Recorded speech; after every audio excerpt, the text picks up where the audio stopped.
Thanks for what you do with your podcast and all the rest. You're doing a great job. Hope everybody keeps tuning in. You get a lot of good info, a lot of insights, understandings of how to get strong, how to stay strong, how to use your strength. You do a great job, dude. You make things better than they are in real life, I think. If you don't follow Massenomics, y'all do it. Social media, website, everything. Massenomics.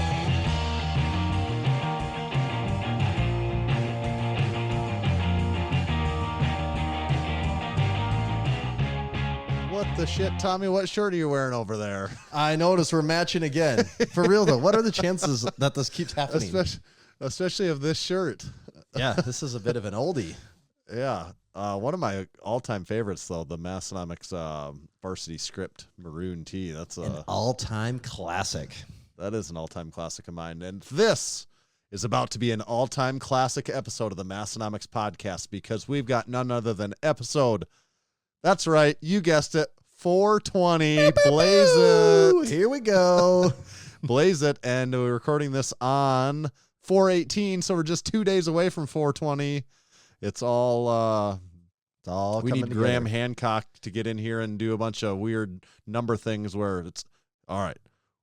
This is episode 420. We're recording it on 418. And you know how people do stuff with math and numbers that to make it work. They do all this stuff and you're like, what are you saying? Like that doesn't. You divide it by 8, and 4 plus 1 is 5 plus the 9. We're now at a bigger number. Yes. Episode 420, Blaze It, the Massenomics podcast, the lifting podcast about Nerfin.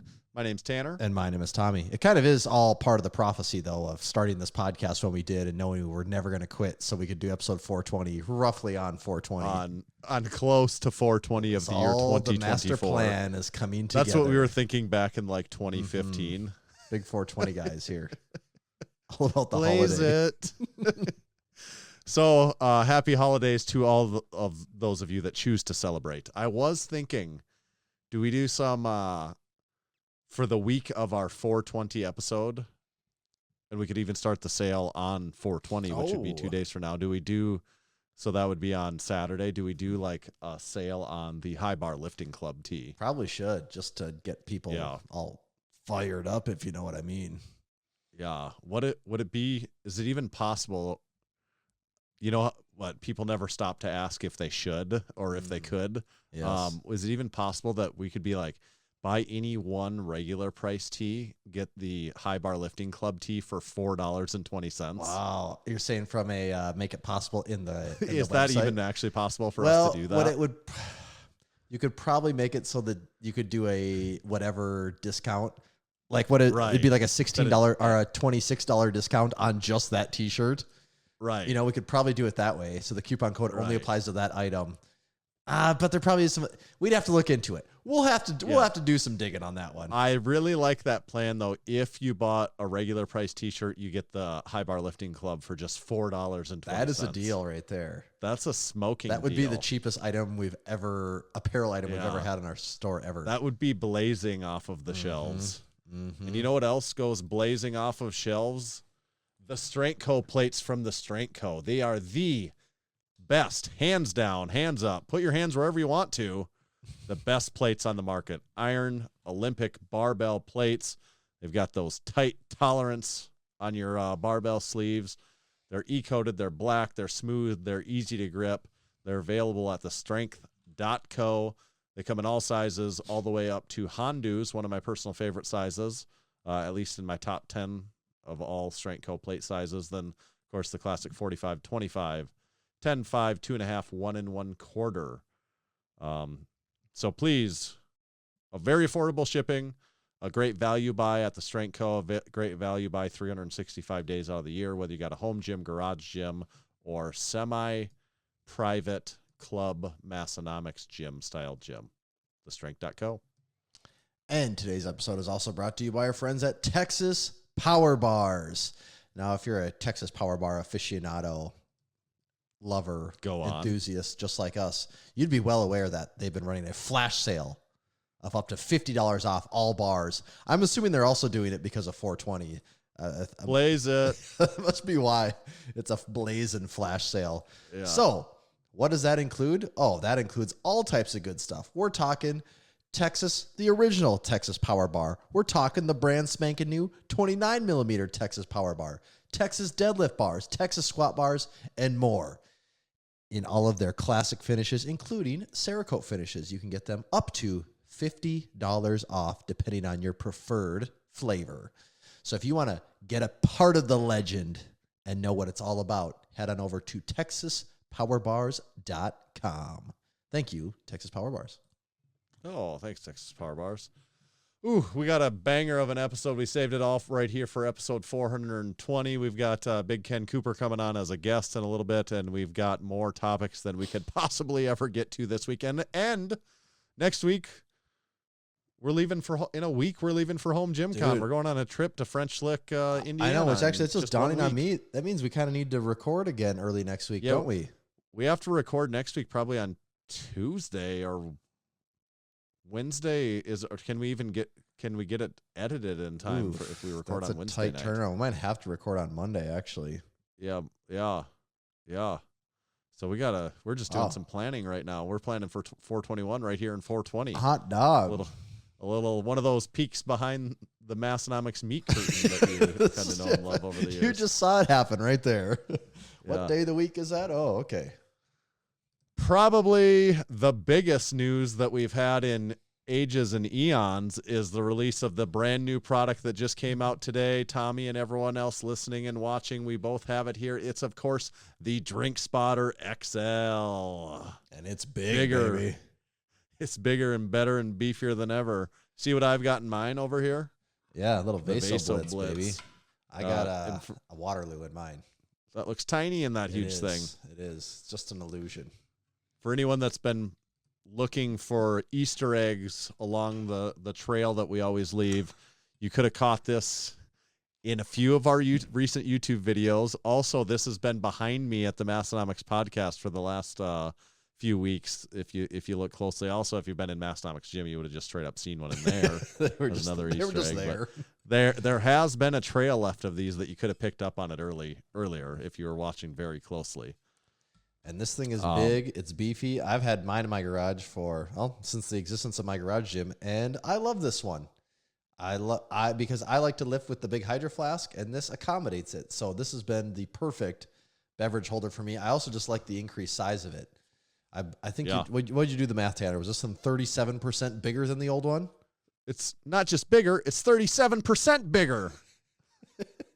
Yeah, that's correct. 37%. It does fit the Hydro Flasks. It fits a Nalgene bottle. If you're a Nalgene, I think Nalgene is slightly out of favor over the last. I feel like it's. Oh, Nalgene. Give it time. I'm sure they'll come back around. But do you think if there was a trend line over the last 10 years? Their line has been down for sure. It's not trending in the right direction. Do you think drastically? Like, how bad do you think it's gone down? Like, I don't know, is though. it the inverse of Stanley mugs? But were they ever selling that many of them, or is it just they kind of just feel like sold? 10 to 15 years ago, like every stupid bank and stuff gave away one of those with their logo on it. They could have. I think they did. I mean, it's to be on the receiving end of It's been a while. Like I think that's been like 15 years ago. They used to do that all the time.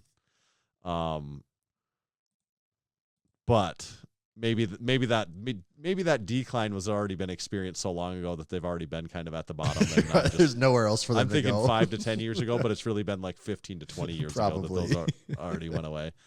But it will fit those if you're still hanging on to your greasy old Nalgene water bottles that you should have thrown away a decade ago. If you still got them, they'll go in there. What else? It will hold the Stanley. Yeah, it'll hold Stanley cups. It'll hold a variety of liquor bottles as well. Yeah. What do we have in there? Maker's Mark, couple different things. If you have a super jumbo phone, it'll fit larger. I believe it fits almost all larger phones now. Yep. So you got that going for you if you're one of those big phone people. Someone asked about the magnet size. There it is right there. Same magnet as the Drink Spotter Light. Still holds like 15 to 20 pounds. Mm-hmm. So actually, if you put things in there carefully, it will hold like over 20 pounds. I've actually hung a 25-pound weight from this magnet before. So I think it would almost be, I'm not a the type of person who would do science to measure that sort of things, but I don't know what the container would be that could hold enough liquid and still fit in this. Yeah. That it would have to be a silo. I don't know. Well, it just a gallon. I mean, it can hold a gallon easily. So what are you going to get? That's that tall and skinny. That's a gallon. But I mean, it would like to actually make it fall. It'd probably have to be because what's a gallon weigh? Is it like 7 pounds? Yeah, a gallon something like of water? that. Yeah. So it'd need to hold like 3 gallons, but yet fit So it in just that. has to be a 5 foot tall tube of water.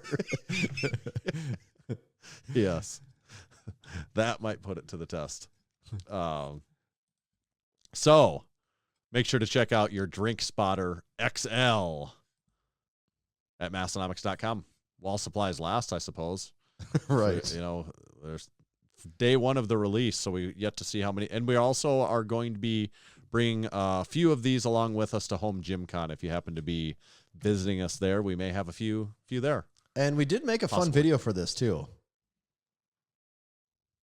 Yeah, we actually made more than one video, but we posted the best one today, Yes. right, on YouTube, and where we were doing a little measuring, right? Yes. I had a lot of fun making that video. I like how that turned out. So if you haven't checked that out yet, make sure to see it. You could either find it on our website on the Drink Spotter XL page. It's linked right there, right? Yes, the link is or our YouTube right channel there. or our Instagram channel. It's been out. Actually, I think you can even find that one on TikTok now already. So if you're a big TikToker, wow, it even made it there. That one even made it to advantages of the TikTok, old so you know it's good. Jeez. Yeah. So that's how you know it's good, when it makes it to TikTok. And this is anything else about it? It just looks cool. I like the logo on the it's front. just the light is still a great product. This is a great product, but when you have them next to each other, you see how much more substantial this one is. A Drink Spotter light can fit in here, so it is right. It is just a big, beefy product. It's like a giant magnetic bowl to attach to your rack. I really have enjoyed having this thing around. So it is. Wow. It is like Drink Spotter Inception, isn't it? Yes. Safety within a safety. Yeah, and depending on how you put that in, the magnet can make things tricky there. But yeah, when you stack them. Okay. So make sure to check out the Drink Spotter XL. Of course, we're still selling the OG Drink Spotter along with the Drink Spotter Lite. So we pert near now have a Drink Spotter for every possible one of your needs, isn't there? For most occasions. Yeah. Okay. All right. What thing do we want to talk about? We do have at least 10 different things. We so do. you have a You dealer's choice gave here? us a cliffhanger last week and said you had a coffee hot take, and I still don't know what this hot take is.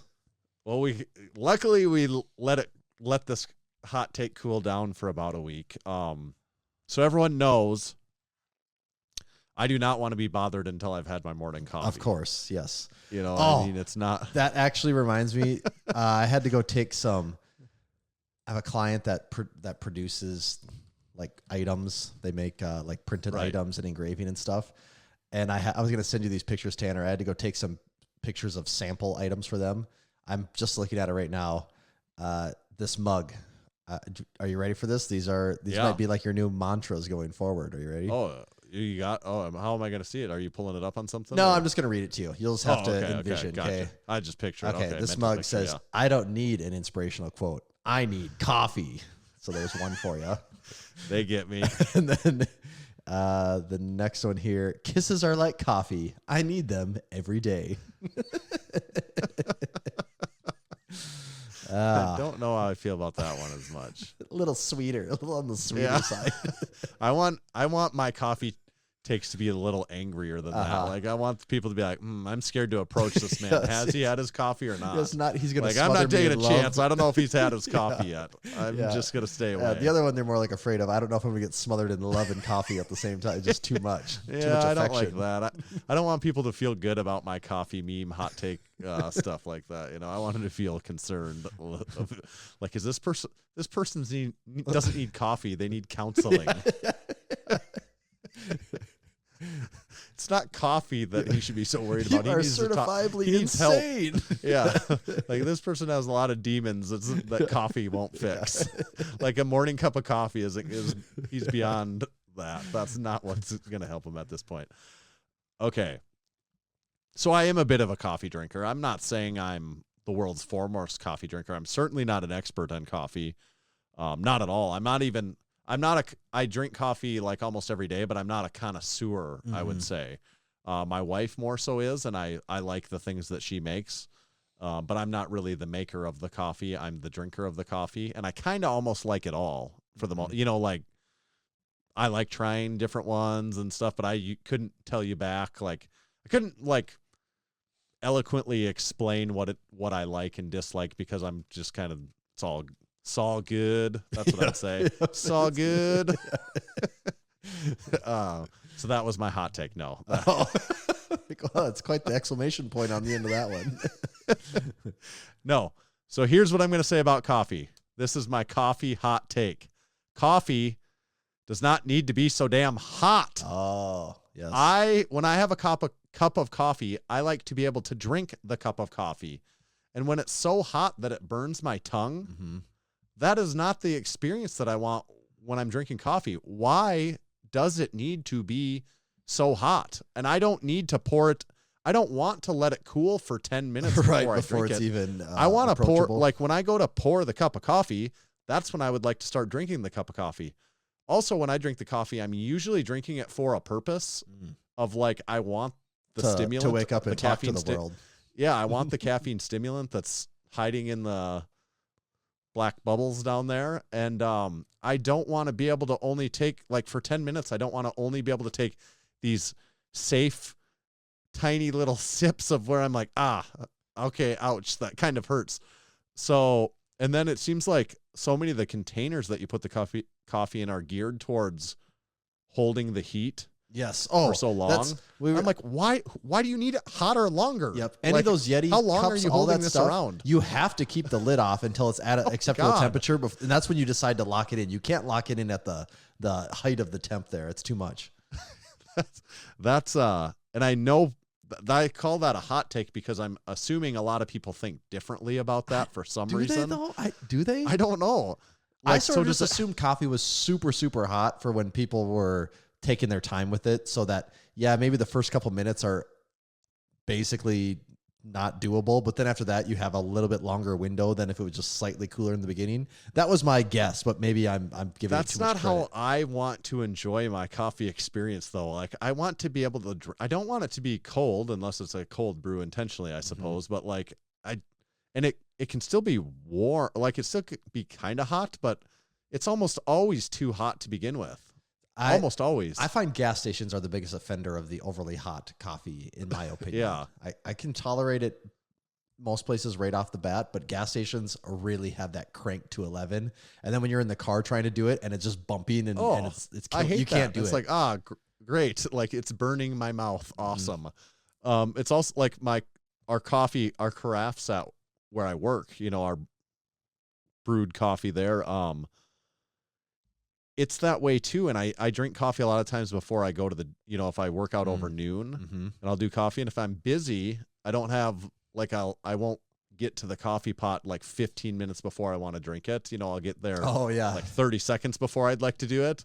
So you can't be slamming it. Right. And sometimes I will, like when I literally do not have the time, I will put ice cube or two in there because I'm like, I need to be able to drink this like sometime a hot today. little bowl of soup for your little mouth. Yes. So why is it so hot though?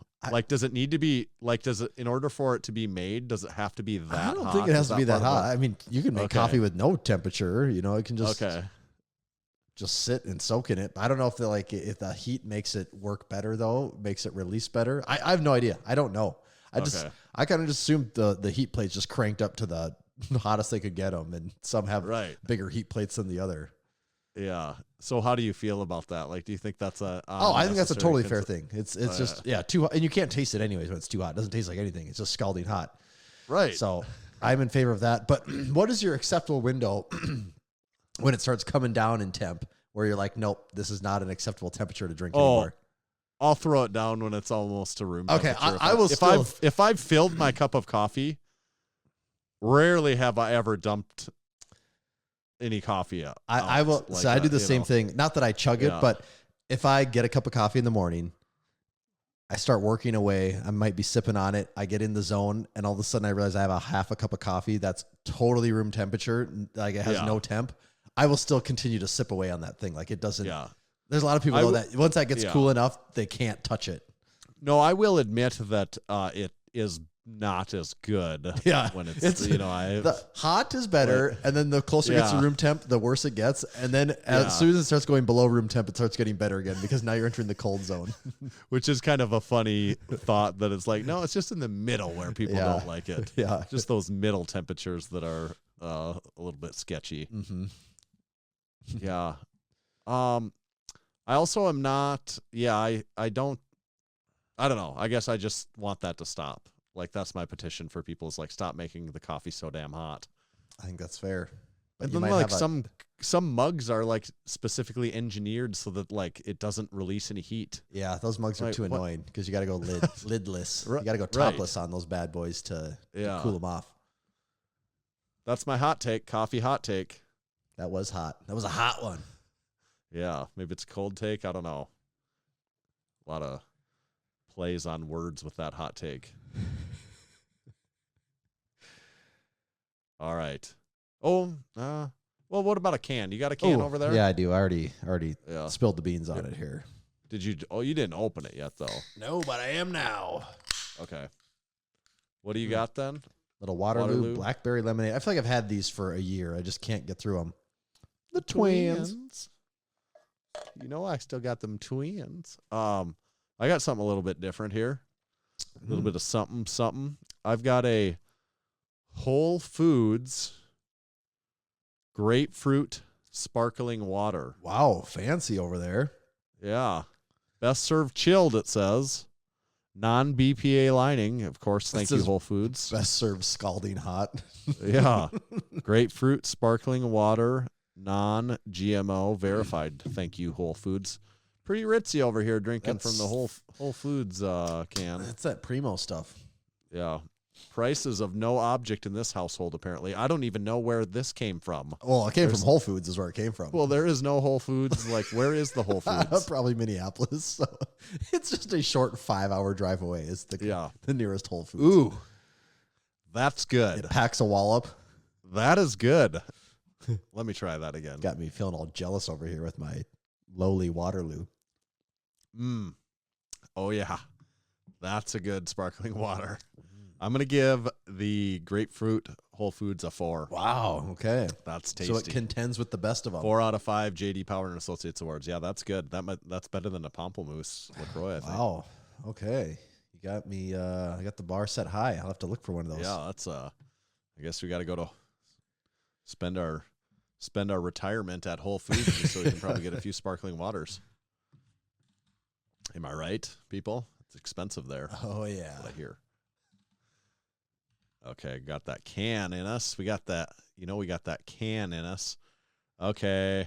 What do we got? Alico bar, sack segment, slider, marketplace deal of the week, home gym updates, the Maestro. What do you want to tackle here, Tommy? Do you want to do, before everyone leaves, do you want to hop in on the hottest new game on the Massenomics podcast?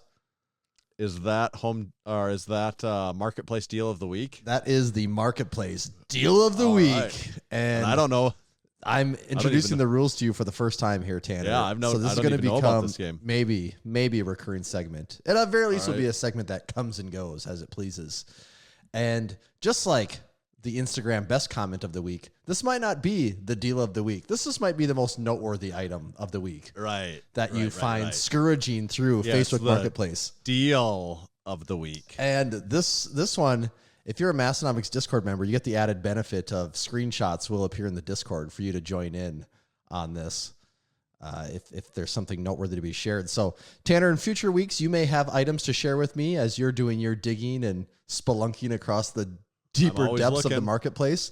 But because I caught you off guard this week, I got a couple things here for you. All right. It's possible I could have seen some of them even myself. You could have. So first one, this is actual real deal, I think. A decent deal here. This is like the deal of the week. I think this is an actual deal because that is what I've learned very quickly on marketplaces, how god-awful people are at pricing items. A lot of people price things within $10 of new. So if it's a $400 item new, it is used and beat to shit, and it's listed for $390. Even if it's not beat to shit, a lot of times I'm like, sorry, that's not the used price. I'll buy the new one for the full price. And just know that I'm getting new. If this is a holdover from COVID times, where people thinking this stuff is highly, highly coveted and desirable and hard to get. But I mean, we talked about just order it from the manufacturer, have it here in 5 days, and pay like $40 more than what you're off. It'd be worth a $50 premium versus your like shitty used one you have. Like, and I'm not out anytime. A stranger, and it'd be different if this stuff was just really hard to come by. But it's not hard to come by anymore. You can get it. It's in stock. You can get it. You can have it in a week, just like you said. So, with that, looking through here though, I did see in Minneapolis somebody had an Eleiko open deadlift trap bar. Do you know what bar I'm talking about? The Eleiko open deadlift trap bar. That's an expensive bar. Yes, the retail here. Let me get you the retail. Yeah. The retail on it is, I should have got this going. Eleiko trap bar, $970. Plus shipping, I suppose. Yep, and then you add in shipping. I'm sure that's over $1,000 on that thing. Someone has one for sale in Minneapolis. Would you like to guess a price, Tanner? Is it $500? You're very, very close. Yeah, $500 I think is a good price for that. Because this is also, a lot of people don't factor in that some of this stuff is a niche product. Like the actual market for it is so small. Right. $475. It's $525. Which $525 was my other guess of $25. So that's $525, and they'll take $500. They would definitely take $500 because they've already had it listed for $650, and there's a cross through that, and it says $525. Yeah. So, God, if I was a little bit more in the market for a trap bar, that would be really. I'm not even really in the market for a trap bar, and that one even piqued my interest a little bit. But see, that person is pricing it at what it should. You know what we were talking about before is someone will have that and they'll have it priced for $900 and be like, well, it's $975 plus shipping on the website. And I'm like, yeah, yours is used. Yes. That's not how it works. Yeah. And also, I don't think in the secondhand gym market, shipping is not. You don't get to factor that in. Like, well, I paid $200 for shipping. Well, that sucks, but like that doesn't carry over to the secondhand market. You're eating that cost. That is your problem for buying that. Yeah, you don't get to pass that on to the next guy. Yes. Right. Okay, so that's the actual deal. But now, are you ready for the noteworthy item? So this is the deal. This is the deal of the week. Okay. I also think those trap bars they kind of had their moment in the sun. They did. I actually do think they. We have the Kabuki one, and it's really nice. It is really nice. Yeah, the open trap bar got like really popular for where a lot of companies were starting to make them, and people were buying them all the time. And now I don't hear as much about it. I'm glad we have one. So I'm not saying they're like a fad that necessarily went away, but it seems like there was a wave a little bit. Yeah, I don't know, and I don't know had that product existed before, or was it someone had came out with that, and everyone's like, yes, that's a great idea. We all need to do it. Yeah, right. Also, I did see someone had an 8 through 70 pound dumbbell set with most of them, a few missing in there, with a rack for $600 in Minneapolis. And I thought that was a pretty damn good deal, too. Yeah. Hex dumbbells, so not the best, but right. If I was really pursuing the dumbbell thing harder, that would be a good place to start. All right. Now, this next one. This one caught my eye because I was typing in Eleiko and some interesting things were popping up. So, we have an Eleiko competition bumper full plate set. Full bumper set. And the notes, it says used good. Eleiko competition bumper plate set for sale. I have 6 total sets to sell, which immediately, wow, this guy has 6 full sets of these things.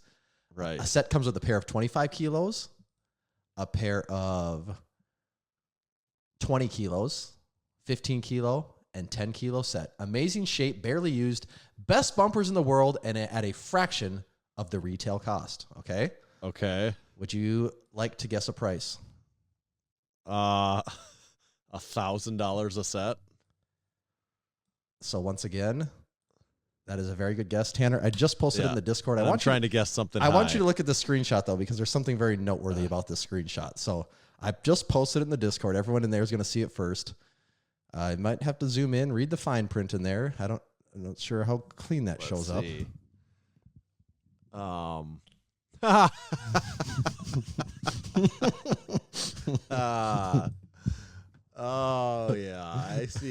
selling these. So I found an Eleiko bumper set being sold by none other than the fourth pillar himself. Yeah. Pillar 4. So I did find Coop is offloading some Eleiko sets down in Missouri. Yeah, so that's like over $3 a pound. And maybe that's a good, I'm sure those are expensive. Mm-hmm. You'd have to really want those, I guess, though. You know, the market for those, again, that's not that much weight you're getting there for. No, it's really not. 300 pounds. Mm-mm. I mean, for Coop, I'm sure it was more than enough. Well, for everything he did, but for whatever reason, he has, what does it say, 6 sets of them? That's even for a review company. That's a lot of sets of those, isn't it? Yeah. Maybe Eleiko just keeps sending them to him. I don't know. I'm not really sure. I'm sure if you watch his YouTube channel, you can get insight into it more. Probably is. But I've never. Yeah. I basically never pay attention to the name of the people that are selling the items. And that one just stuck out to me because I was like, who on earth has 6 sets of these things? And I looked down at the name and it says Cooper Mitchell. And I had to do a double take. I'm surprised your reach, it spanned out to I was just typing in Missouri. Because I wanted to see what existed for Eleiko out there. So I typed in 500 miles of Sioux Falls. And then even then, when you say 500 miles, it starts to expand it out a little more. It actually, it might be within 500 miles. It's not super far, but. So I thought that was interesting. And then one other thing came up. So going through, because I'm typing in Eleiko stuff just to see what's out there. And somehow I land on their website when I'm checking prices. Did you know that Eleiko has a wooden 28 millimeter Technique bar on their website for sale? You mean a broomstick? Yes, exactly. How much do they sell a broomstick for? Do you want to guess or do you want me to just tell you? Let me throw out a guess. It does this broomstick does have a notch out, where the rings are. It is notched out where the rings are, so you can really practice. And then the Eleiko name is engraved into the middle of it. All right, $150. It's not that bad, actually. $50. 50, okay. 50 is actually okay, I think. I mean, that's insane still, but like. 50, if you're going to sell anything, you have to sell it, I understand, for money. Right, right. But, it is a 28 millimeter piece of wood with ring marks on it and their name. $50 isn't terrible. I was really hoping when I clicked the pictures, it would be engraved or a knurled wood. That would have been really cool. No knurling on this wood, though. Okay. All right, well, 50, that's not insane. Okay. I mean, kind of, though. It is. I mean, it's a little bit insane, but I was just expecting far more insanity. Okay. So those were our marketplace deals of the week. I love that new segment. So now, one of our fastest growing segments. It is one of our fastest growing segments. Next week, I'm sure you'll be coming across something that is noteworthy, good or bad. You can send the message along. All right, excellent. I like that. Let me do a little ad, as long as I was talking about Build Fast formula supplements earlier. Make sure to check them out. I had the Vaso Blitz, one of my personal favorites. It's at least in my top 6 favorite supplements. No, wait, top. What's Vaso Blitz Black Label? Is that literally just the old label? Is that the label of the one that I have right here? Is it? Sometimes Black Label can mean something different. I have to investigate this more. Right. I have to investigate that more, but check out buildfastformula.com. That's where you can find Vaso Blitz. It's their dual nitric oxide support supplement. I've got some right here. I also, my real favorite is their protein powder, their 80-20, 80% casein, 20% whey. I like just the old chocolate flavor is my personal favorite there. They've also got their fully caffeinated pre-workout full blitz. And then they've got their drink hack that you could take before a night on the town to hopefully reduce that hangover feel a little bit the next day. The best part there, you can save 15% on everything at Build Fast Formula by using discount code Massenomics. Also, if you subscribe, get a subscription to any of these supplements, you save an additional 15%. So, or wait, 10 and 10. I said 15. 10%. 10 times 10 is 100. Yes. And 1,000%. 420% off now for episode 420 special, buildfastformula.com. You do have me very curious, though. I'm looking at this black label. Is it just actually the black label, or is there something? I think it different? might be. Okay. Yeah, I think that the price is the same. So Okay. Should I read an ad, or do you have supporting members, or what should? Is our guest Is not arrived yet. Okay. Maybe you or wait. Yeah, maybe you should read an ad. Okay. And then I can do supporting members. Okay. Yeah. Today's show is also brought to you by Bearfoot Shoes. Most shoes harm your mobility by over-restricting your foot's natural movement, but not Barefoot Shoes. And if you're also like Tanner and I, who are a fan of Barefoot Shoes, and you've been paying attention, did you see the announcement this week, Tanner? Is it it's the shoe boot? It's the shoe boot, yes. The boot shoe. The boot. That's right. The I boot actually shoe forgot boogie. to really dive into that. I've been meaning to check it out on the site. I don't know that much about it yet. They've been a little cryptic about it. They haven't really let a ton of information out, but Right. I don't even know how you say that. Is it the Ursa Day?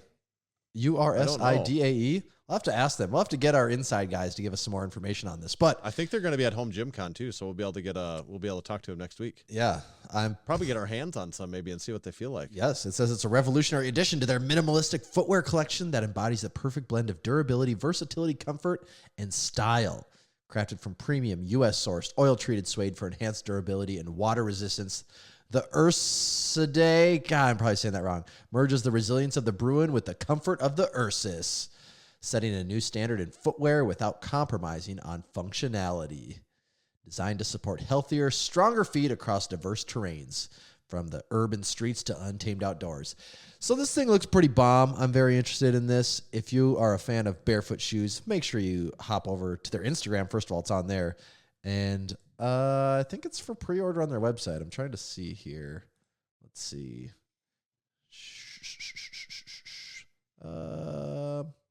No, don't see it yet. Maybe it's not for pre-order. Anyways, oh yeah, here we go. Here we go. It is. Oh my God, I keep clicking the wrong button. I just got to get to the bottom of this quick. Well, and also, it sounds like they did like some checking inventory numbers and moving things around and stuff. And on the Massenomics Barefoot collab shoe, they did dig up a couple extras in some like normal sizes because all that was left, I think, was like size 3 and 4 and some odds and end pieces. And there is a few more, so make sure to check out the Massenomics and see what size is available. If you never got one the first time, there may be a chance you could snag one still. Yes. I mean, there's not many. I'm not talking like they found a truckload of 50 of them, but like there's a couple in some common sizes in there. Yep.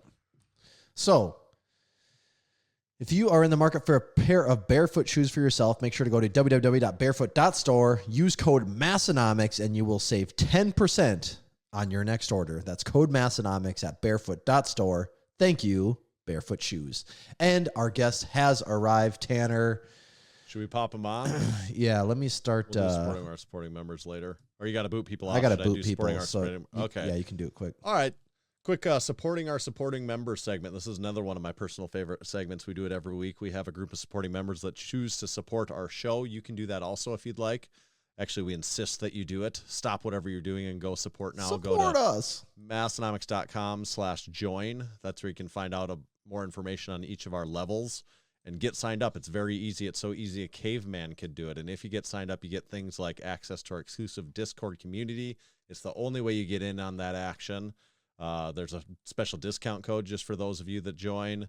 You get early info about our drops. You just get to be in on the crew. It's kind of it's an awesome community that it's hard to even describe. You just have to be a part of it, and then you'll just start to understand it. That's the best way to. And part of that is we give back each week to those that support. Like this week, we had mostly squat videos. Matt competed at a strongman competition. What was it? He got a cool trophy. I don't know if he got first place or what it was, but he had a cool trophy there. And also Big Murph and Big Mad Cow were both there. That he got to hang out with two other crew at the competition that were there to cheer him on. So that I liked seeing that, a little crew meet up at the competition. Big Dan with the arm tattoos did a bench only competition. He hit a big 474 bench for Big Arm Tattoo Dan.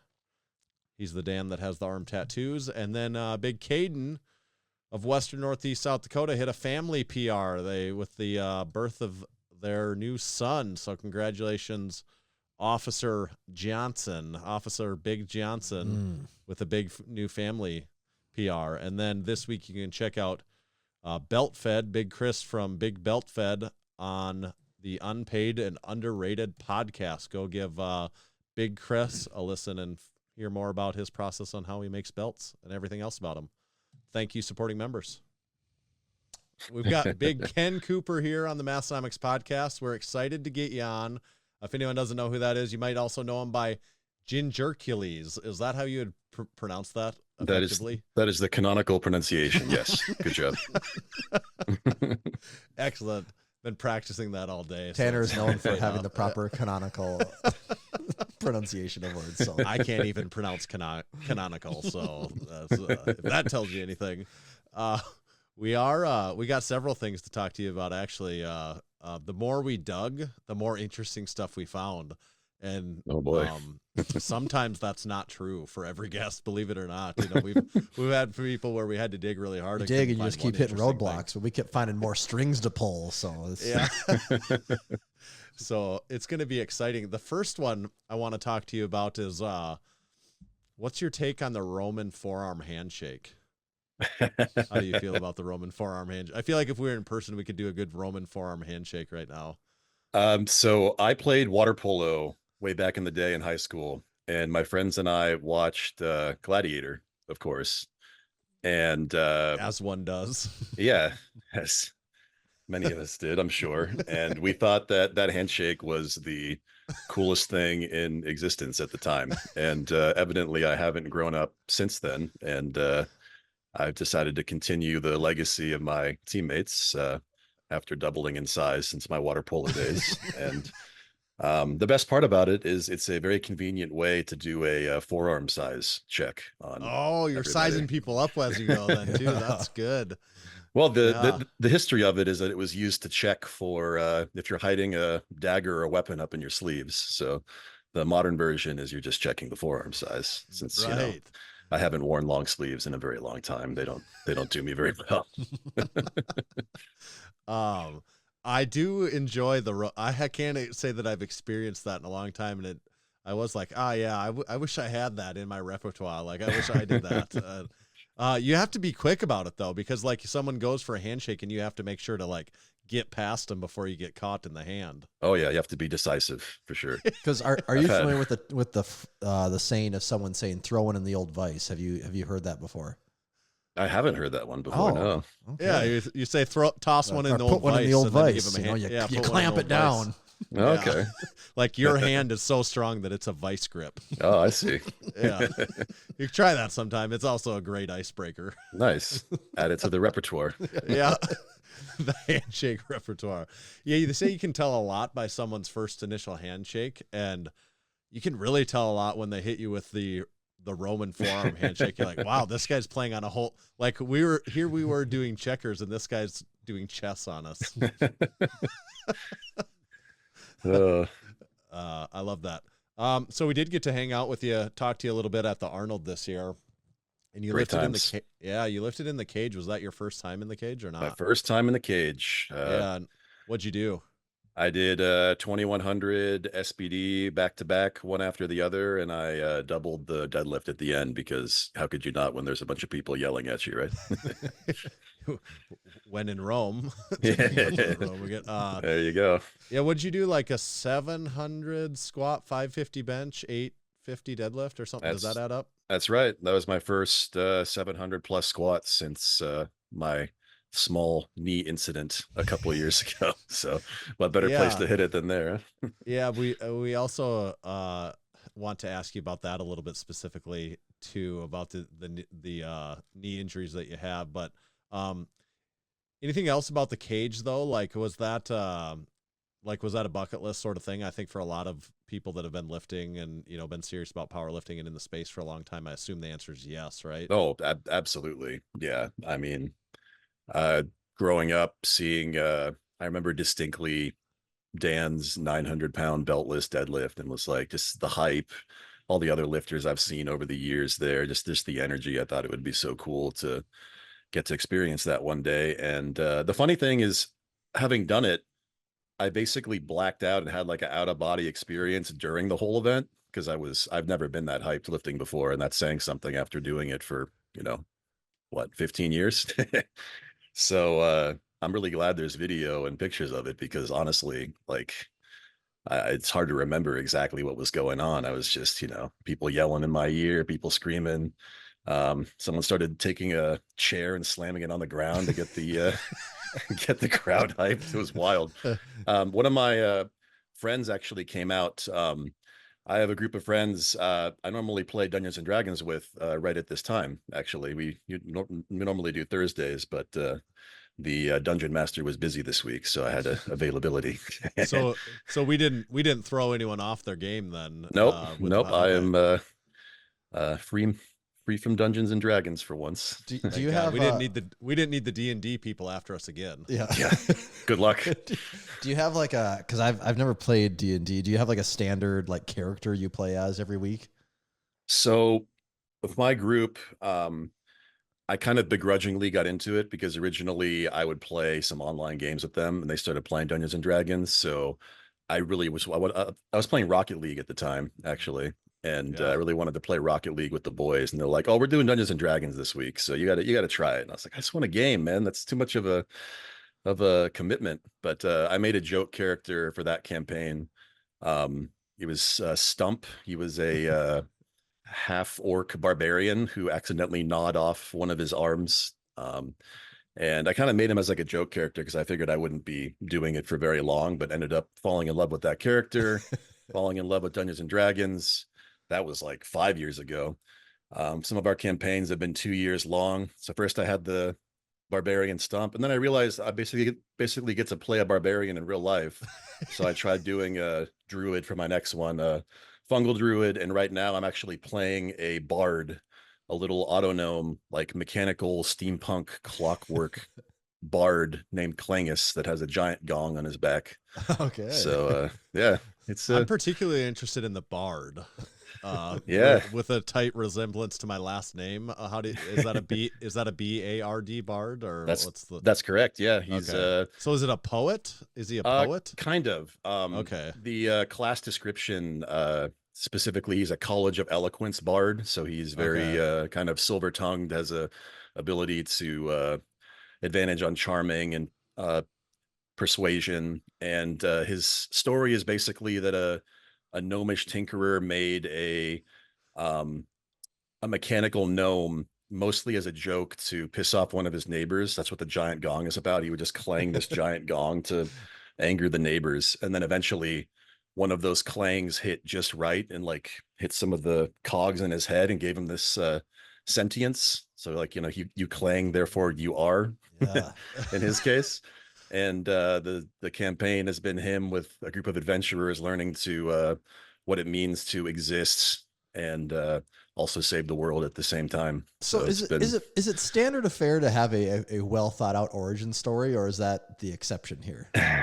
It all depends on the group that you're playing with. My first one was certainly, I have 10 minutes to do this. I'm just gonna make the most biggest joke of it as possible. But the best part of it to me is the emergent storytelling that comes out, like the way that the plot develops and the characters interact. They sort of start to take on a life of their own or develop through their own actions, and that's how they become deeper as characters and grow to have some kind of development and learning along the way. It's been a lot more than I could have ever expected getting into it at the beginning, but I guess that's what good friends are about, right? They give you that little push to do something different and discover something that you actually really enjoy and take something away from. And the next thing you know, Can we you're back a up steampunk just bard running through the ages of time. Yeah, exactly. Like as far as Dungeons and Dragons, like to take a little bit more of a 10,000 foot view, because I don't know very much about it. Yeah. So what are we talking here? Is this an online game? Because that's never what I pictured Dungeons and Dragons. Right, like right. You're in person, correct? Like, or are you not? So we're in person about once or twice a year, maybe. These are friends that I originally made in college. It was actually one of my friends from that water polo team. See, it all ties back together that we developed the handshake with. Right. He ended up going to a different college on the crew team, and a bunch of the guys are friends he made rowing, and we started playing online game together. And then nowadays we play online. We usually use Discord and have like everybody on Facecam, and then we have these like virtual tabletops where there's like a map and character sheets, and the dungeon master kind of controls what you can see in your little characters. You move around, but nothing beats getting to meet up with the boys and have a good in-person session. So, but it's pretty. The gameplay is still like it. You don't. It's not like particularly lagging by doing it online. It's not like super inferior. You're just missing maybe some of the actual in-person interaction. But it still all is like controlled by the dungeon master, right? Like, isn't he the one directing it? Like, you're not like doing anything with the video game controller or anything, right? It's just all story based. So the best way I describe it to people is it's basically a collaborative storytelling experience where the dungeon master gives specific rules and plays all the non-player characters and gives you sort of a sandbox in which you can interact with your friends as their characters. And think of it like playing a video game, except it's the most open-ended video game that you've ever played, as long as your dungeon master is good and willing to go along with it. You know, you have the general call to adventure, like the main quest pulling you somewhere, but you know, inevitably we get, you know, wrapped up finding some random shop or inn in town, or going to the casino where I got my bard got kicked out of because he didn't understand the concept of what these rules were and tried to help one of his friends on a gambling game, and ended up getting involved with the casino pit boss and a whole cult related to them. It was a whole thing, but it was a ton of fun. All right. Well, that's good. Like, I feel like I'm more intrigued probably about Dungeons and Dragons than I ever have before. That's like, I now officially know more about it now than I don't think I've ever understood anything. Tommy, you sounded like you have a little bit of yeah. I mean, I get I have some friends that do it too online like that. And so I get the general concepts of it. And then I used to I didn't read like Dungeons and Dragons books, but I read books that were like set in kind of altered our parallel universes, you could say. So I'm somewhat familiar with some of the lore and culture of how those things work. Okay. I got to mention one other thing for someone that's listening, and possibly maybe they hadn't followed you on Instagram yet until they're listening to this. Big Ken is enormous. You are you 6'4", 300 and some odd pounds, correct? Yeah, I'm about I think I weighed in at 323 today. I'm currently loading water to weigh in under a svelte 308 from my competition on Sunday, weighing in on Saturday. So obviously you can just hear 6'4", 320 pounds, and you know that that's big, but also your body fat percentage, you know, 6'4", 300 could look like a lot of different things. Your body fat percentage is low. Like, I suppose it's not always the same, but it is not high. Like, you're like what, like, I don't know, like 10% body fat or less, or I don't even know. The last DEXA scan I got, I think it was about 6 months ago or so, I was 311 at 8.8% body fat. Right. So like, even at what I marveled at this year, even at the Arnold, you know, the Arnold is full of the freaks of the freaks. You know, just the freaks of the freaks, all these people, and you still dramatically stand out in a crowd. Oh, well. Shucks. Well, I just want to make sure, because I think it gets lost sometimes. Like, if someone or even if someone does follow you on Instagram, but has never met you in person, might not understand that you're 6'4". You know, that like if you just saw you lifting, they might think you're 5'11", which would be tall for a power lifter on average, typically. So I think it's worth noting, like, you are freakishly big. It's like, well, thank you. Worth noting. And where I go with that, and what I want to talk about, you had a post talking about, I think it was you meeting Big Z. Oh, yes. And he even mentioned that you're big. So I wondered, did you get that a lot from, like, was it, I assume he would be towards the top of the list, but what did you get some cool reactions from people like Big Z and stuff at the Arnold, you know? Oh, yeah. Yeah. Mitchell Hooper was a cool one too, because he's approximately same Oh, height and weight. that picture of you guys together, it just looks like, oh, just two guys hanging. You can't tell how big you guys are because you're both enormous. Right. Yeah, and honestly, it was kind of eye-opening to me in a way. I mean, I know all of people that have lifted can identify with the another 5 pounds, another, whether it's on the bar or on the body. And I've been at this grind for so long, sometimes I forget, like, oh, and when I actually see myself next to people that I look up to as like the biggest and strongest in the world, it's like, oh, I guess I have put on some size after all. It's easy to always fool yourself looking at the mirror. You're like, yeah, I know another inch on my biceps, maybe then I would make it someday. And it's like, oh, well, got to be happy with where you are too. The forever small feeling, or like there is nothing that doesn't make yourself look small in the mirror. Yeah, exactly. Yeah, that's cool. What was the Tommy? We had kind of talked a follow-up question to that, and now I'm kind of if there was anyone that had marveled at your size there, but there was something else, and now I'm kind of drawing a blank. I forgot now too. I like that question. Seeing Grizzly in person was pretty cool too. He was sitting for most of his greetings, but he got up to me and I gave him the same classic Roman handshake and brought him in. He was really that had to have got a it, smile out of him, I would think. Oh yeah, he looked really happy. Yeah, it was cool. He's such an icon. So now I remember too what I was kind of my line of thought on that is, so at 6'4", 315, 25 pounds as a power lifter and being lean at the same time, like I was just trying to think what other power lifters are there that fit even close to that, are in around that build, like at your height in particular. It's just rare. I just couldn't think of anyone. Like when we were talking about it, I'm like, I don't know what the comparison would be on that. Like, is there anyone that you've looked at or that was like, yeah, this is a tall dude that got we have a big similar build. Is there anyone out there with a similar build to you in powerlifting? Yeah. Not really at my height that I know of. I know that Nicholas Dupree's is actually a little bit leaner than I am, and also very large. He's not quite as tall, but that is incredible to be that amount of mass and also that lean. So there aren't too many people out there, but he sticks out to me as one of those guys that's somehow in bodybuilding shape while also being one of the strongest people in the world. Right.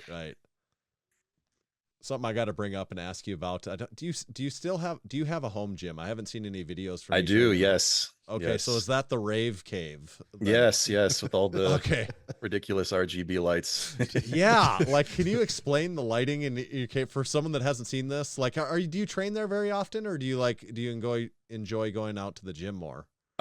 So now that I'm training specifically for meet prep, I've definitely been going out to gyms more, and I'm lucky to have a lot of really nice gyms near me that I get to use. It hasn't gotten a ton of use recently, but I do work as a full-time engineer. So some days when work goes late or something, it's really convenient to have that ability to train there. And I've growing up as playing a lot of video games and being a big nerd, I've always liked RGB lights, so I went a little wild with the nanoleaf panels, and it's really wild. There's a lot of them on there. With a decent bit of light setup before in a gym, but this is like the craziest I've seen. Like, there's a lot of like people that have like their gaming room that's over the top, and it still doesn't have that many lights in it.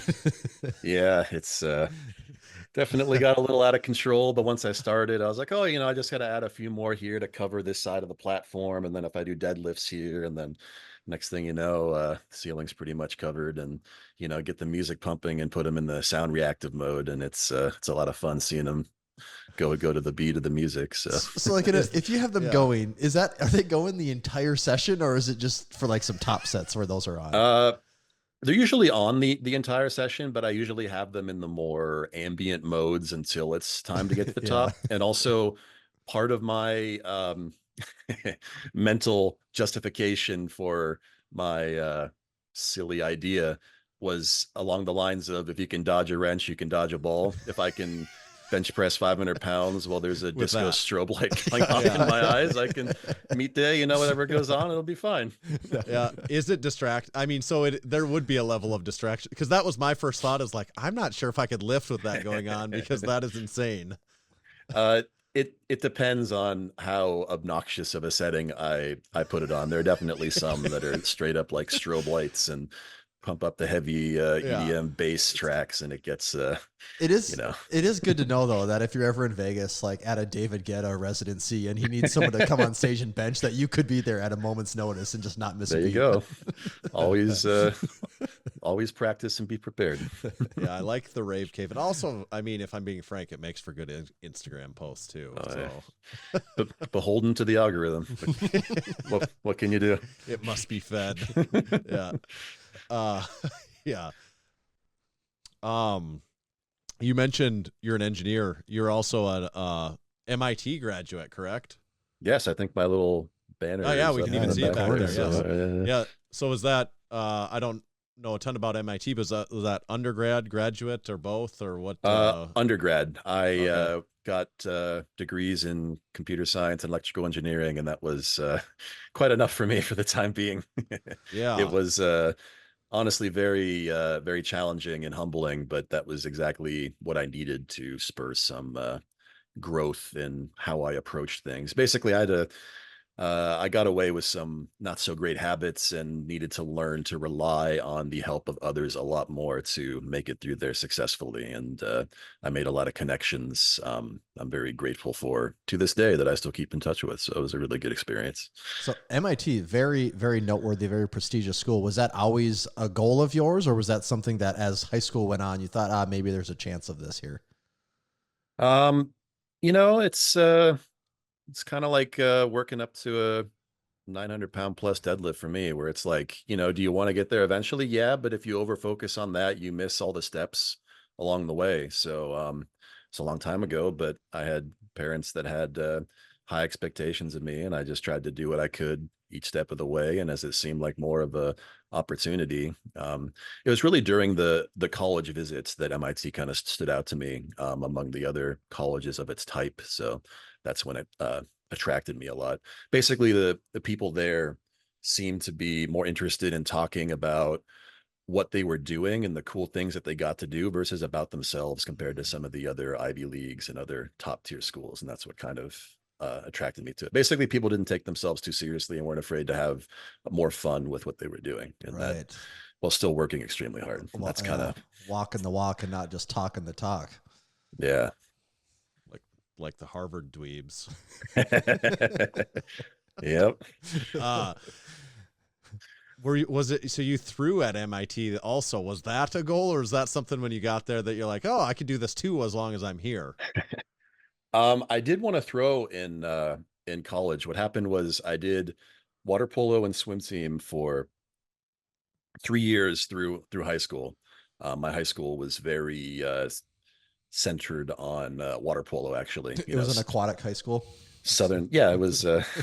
We don't have that in Western Northeast South Dakota. Not a lot of water polo teams. Yeah, for Southern California, we had more people come to the water polo games than our basketball games, and even some of our football games. It was kind of like our flagship sport, and we took it really seriously. We had water several. Polo can be extremely physical too, can it?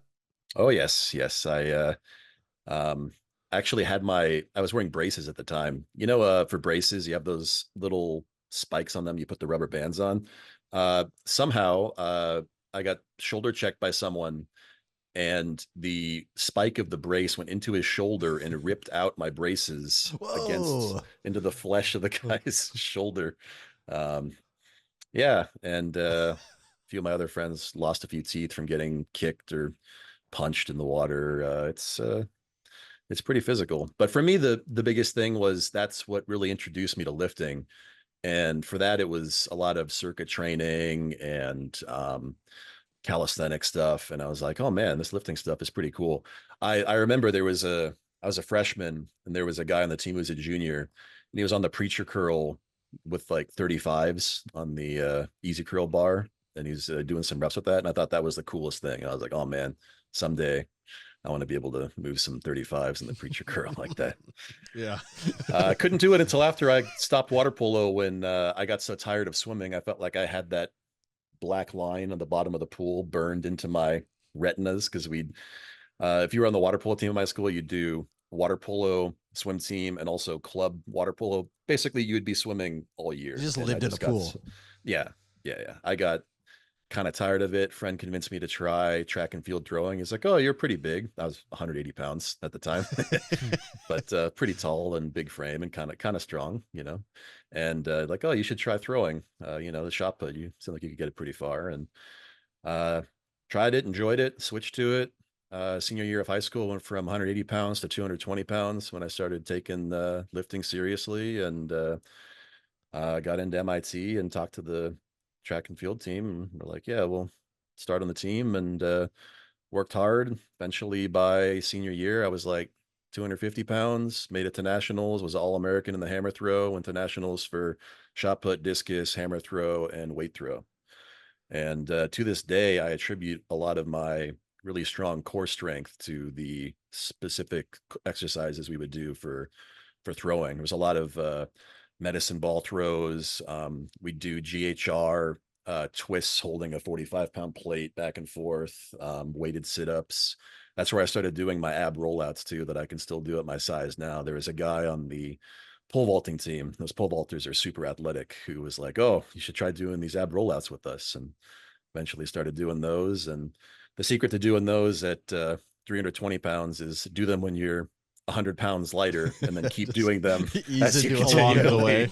You get don't just heavier. try the first time when you're 320 pounds. I wouldn't recommend it if you're not trained. It's a serious amount of strain. Also, I found that for me, the point to being able to do a decent standing rep, I had to be able to do about 40 to 50 kneeling without a problem. Wow. 40 to 50 consecutive kneeling To get okay. to one good Yeah. standing one. Yeah, Yeah. that's what I found, because it's so much harder with I'm sure Yeah. depending on your limb lengths, I have pretty long arms, so that makes it, when I stretch out even more, it's a lot of torque. But yeah, it's a great exercise. Highly recommend. I remember seeing Konstantin Konstantinov's doing those with a few plates on his back in the day. It was like, Yeah. oh, Yeah, of course. Yeah. one day.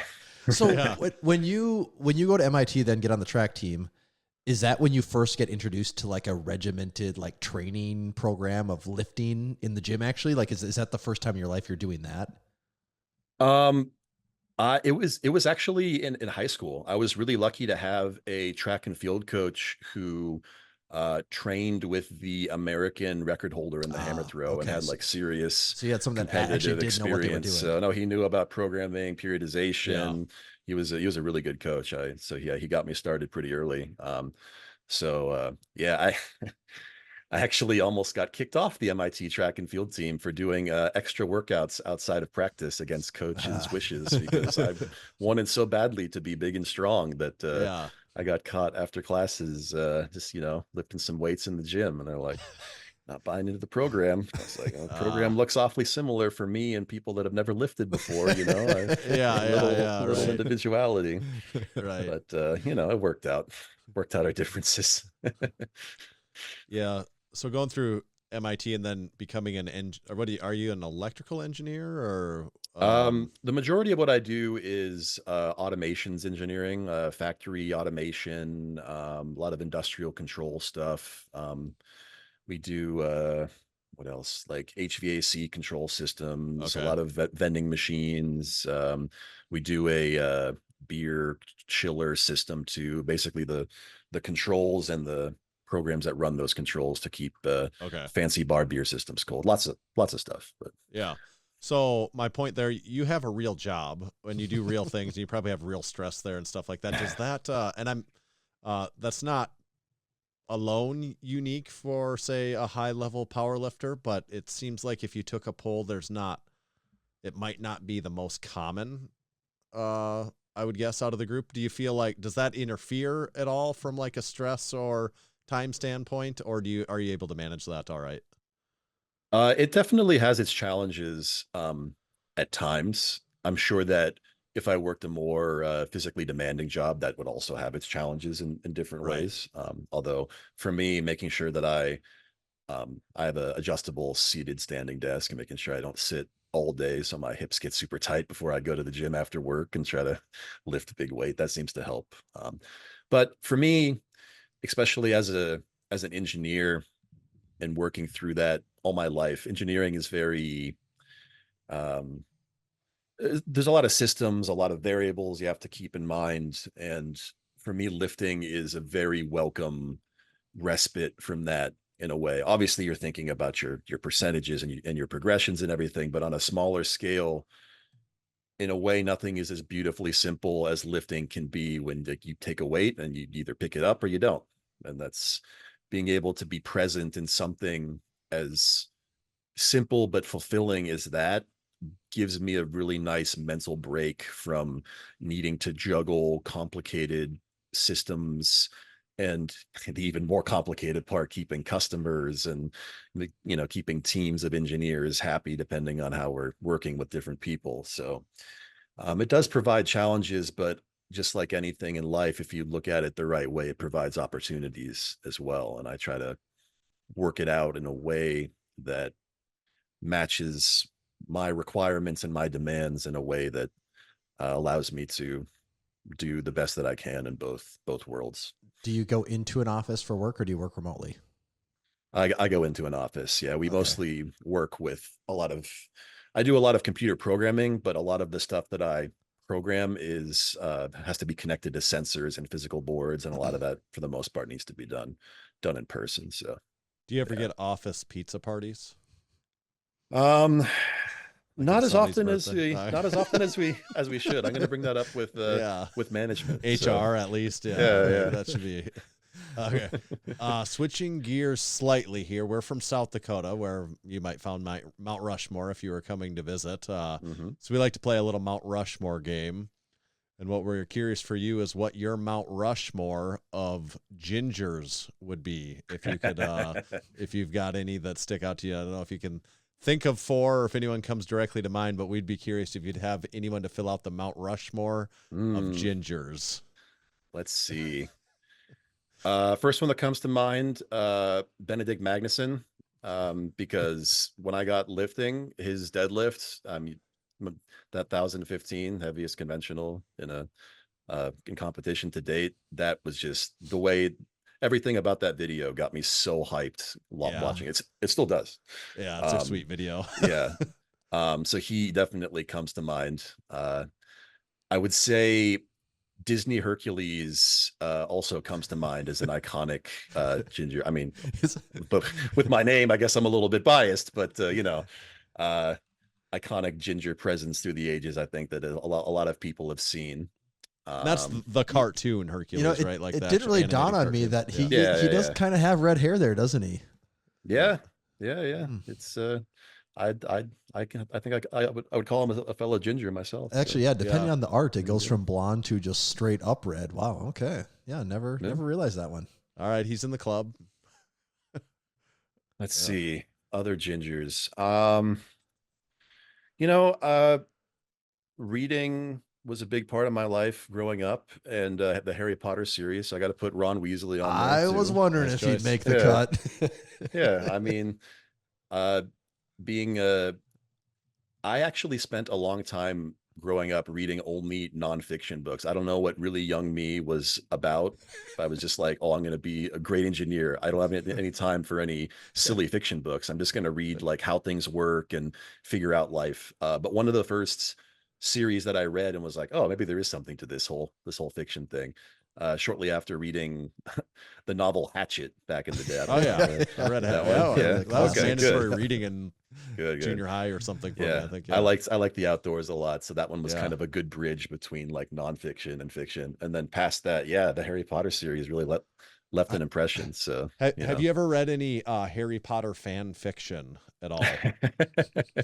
I have a weird habit of sometimes reading really bad fan fiction for fun, just because sometimes it's enjoyable to see. So I'm sure at some point I must have read some. Okay, but have you read Manacled? I guess specifically what I would wonder. No. Oh, it should probably be on your reading list. Not because I've read it. My wife is a big reader. a very big reader. We've talked about it on here many times actually, but it's one that she, as of late, I think she's read it like 3 times because she loves it so much. Manacled fan fiction Harry Potter. I've never heard of this either. Is it? It must be fairly well known then. If it's, I think it is pretty well known. It is it supposed to be like funny, or is it just good? No, it's dark actually. Like it's like a post where Harry Potter ends. I think this picks up slightly, and it's almost like, I think the synopsis of it would be, if you know what Handmaid's Tale is at all, like, I think Hermione ends up in a Handmaid's Tale scenario where who are the bad guys? The blonde kid and like his dad, like Malfoy, like Draco. The Malfoys Lucius are like they're like the powered families, and I think she is Malfoy's handmaid, actually, in the story, something like that. It is dark. That's just from my wife explaining it to me. That's so it's not the one you recommend to kids after they finish the series in middle school. No, probably not. Okay. But yeah, Ron Weasley, I guess, long way of saying I think that's a great choice. In the I added that to my list of books, manga, anime, movies that I want to watch, and the fact that I had a dedicated note to that in my note-taking system probably says a lot. But yes. So is that 3, Tommy? That's 3. That's 3. We need the 4th one. Who's going to round it out here? 4th one. I'm gonna go with Lucille Ball. Oh, the classics. Yeah. I mean, that's an iconic Ginger right there. Yeah. I grew up watching some I Love Lucy because my mom and my aunt were fans, and I mean, there's got to pay homage to the classics. And as far as icons, I mean, it's an iconic Ginger right there. Lucille Ball, candy conveyor. That's the classic, isn't it? That's the one. That's the. I love some good Lucy. Some good physical comedy. Yeah, I think that's what I loved so much about Mr. Bean as a kid. Oh, he's the master of it. He's the best. It does not get any better than him. Fellow electrical engineer. Is he really? Okay. Really? Wow. Yes. Rowan Atkinson. Yeah. Okay. Extremely smart and has that persona that's completely different. Gotta love it. Although his awkwardness I can relate to, having known a lot of engineers in my time. So he's got that down. Yeah. Not a Ginger though, unfortunately, so it doesn't get to make it onto the. But Lucy, that's a good 4th choice, I guess. Notably left off Carrot Top, I suppose. Gotta love some good prop comedy. Yeah. Do you have a meet coming up this weekend, like in 2 days? Is that right, or am I wrong? Sunday. Yeah. Okay, on Sunday. So in just 3 days. Yeah. Any number predictions, or is that something that you wouldn't put out there per se? I don't play them close to my heart. I'm not afraid to say what's going on. For me, so this will be my 5th meet, I believe, and it'll be, if all goes well, my first one that I hit a total PR since my first meet. Reason being, first meet 21:55 total. Second meet, knees took what did happen, because that would be the thing that we haven't covered that I really did want to hear. So yeah, everyone, I mean, it is very noteworthy of understanding what happened. Yeah. I've been asked a lot about it, probably understandably, having put the video out there for people to enjoy. My justification for that is, if I can come back and squat a PR again, then you guys can see it and not be too grossed out by it. Right. So yes, nothing felt off, no abnormal soreness or anything. I was feeling pretty good. I squatted 733 pounds in meet prep. I think my second attempt at the meet was like 705 or something. Third attempt was feeling good, went for 744. Went down, and partway up, my left quad tendon tore off the bone and started going down, and the weight pushed me down such that my right patellar tendon tore. There were also, I think, 7 ligaments that had pretty severe tears to them. Basically, I ended up doing like that soccer player stretch with like both knees kind of under me, except it was forced into that position by a lot of weight. Thankfully, the bar fell, kind of rolled off me and went behind me, so it certainly could have been worse. And yeah, you know, I was a little bummed because that was going to be my first meet where I was going to give a 900-pound deadlift a go. That's been a big goal of mine for a long time back then. I pulled 881, 400 kilos in training, and it moved pretty easy. So if all went well, we were going to send it and go for 903 for a third, but wasn't in the cards. And that kept me up many late nights at that hospital. I ended up spending, I want to say close to a month, about 3 weeks, hospital and then rehab center. They were great working with me. So you were were you sleeping in the hospital for almost a month then? 3 weeks and change. Wow. Yeah, it was. That is a long time. Yeah, it was not easy. At my size, I have sleep apnea too, so I had a nice CPAP machine, not my own one, hooked up to me, and yeah, it was sleeping at a hospital is not easy. Especially I was getting like a injection overnight or something. Like the morning they'd come in and flip the lights on at like 4:30 and be like, "Oh, gotta take your injection." I'm like, oh, Yeah. here we go again. Yeah. But one day at a time. Came back to it. And what year was this when that happened? That was 2.5 years ago, so end of 2021. Okay. And so when that happens, Tanner also recently went through a catastrophic injury to his ankle playing basketball. And Yeah, so I know Tanner's a lot like, of relatable and Yeah. stuff here. Yeah. Yeah, so you guys are both just war torn over here, but mentally for you, was there ever a doubt? Like, was there ever a question of, will I do this again? Or was it like, no, I will make another shot at this, take an attempt at this? I certainly wasn't thinking at the time, oh, I'm definitely going to deadlift 900 pounds like I wanted to, or I'm going to certainly not squat a PR. I wasn't really thinking about it at the time. I was just sort of thinking, okay, this condition I'm in is pretty tough. What can I do today to do what I can to get a little bit better? And just kept doing that one step at a time.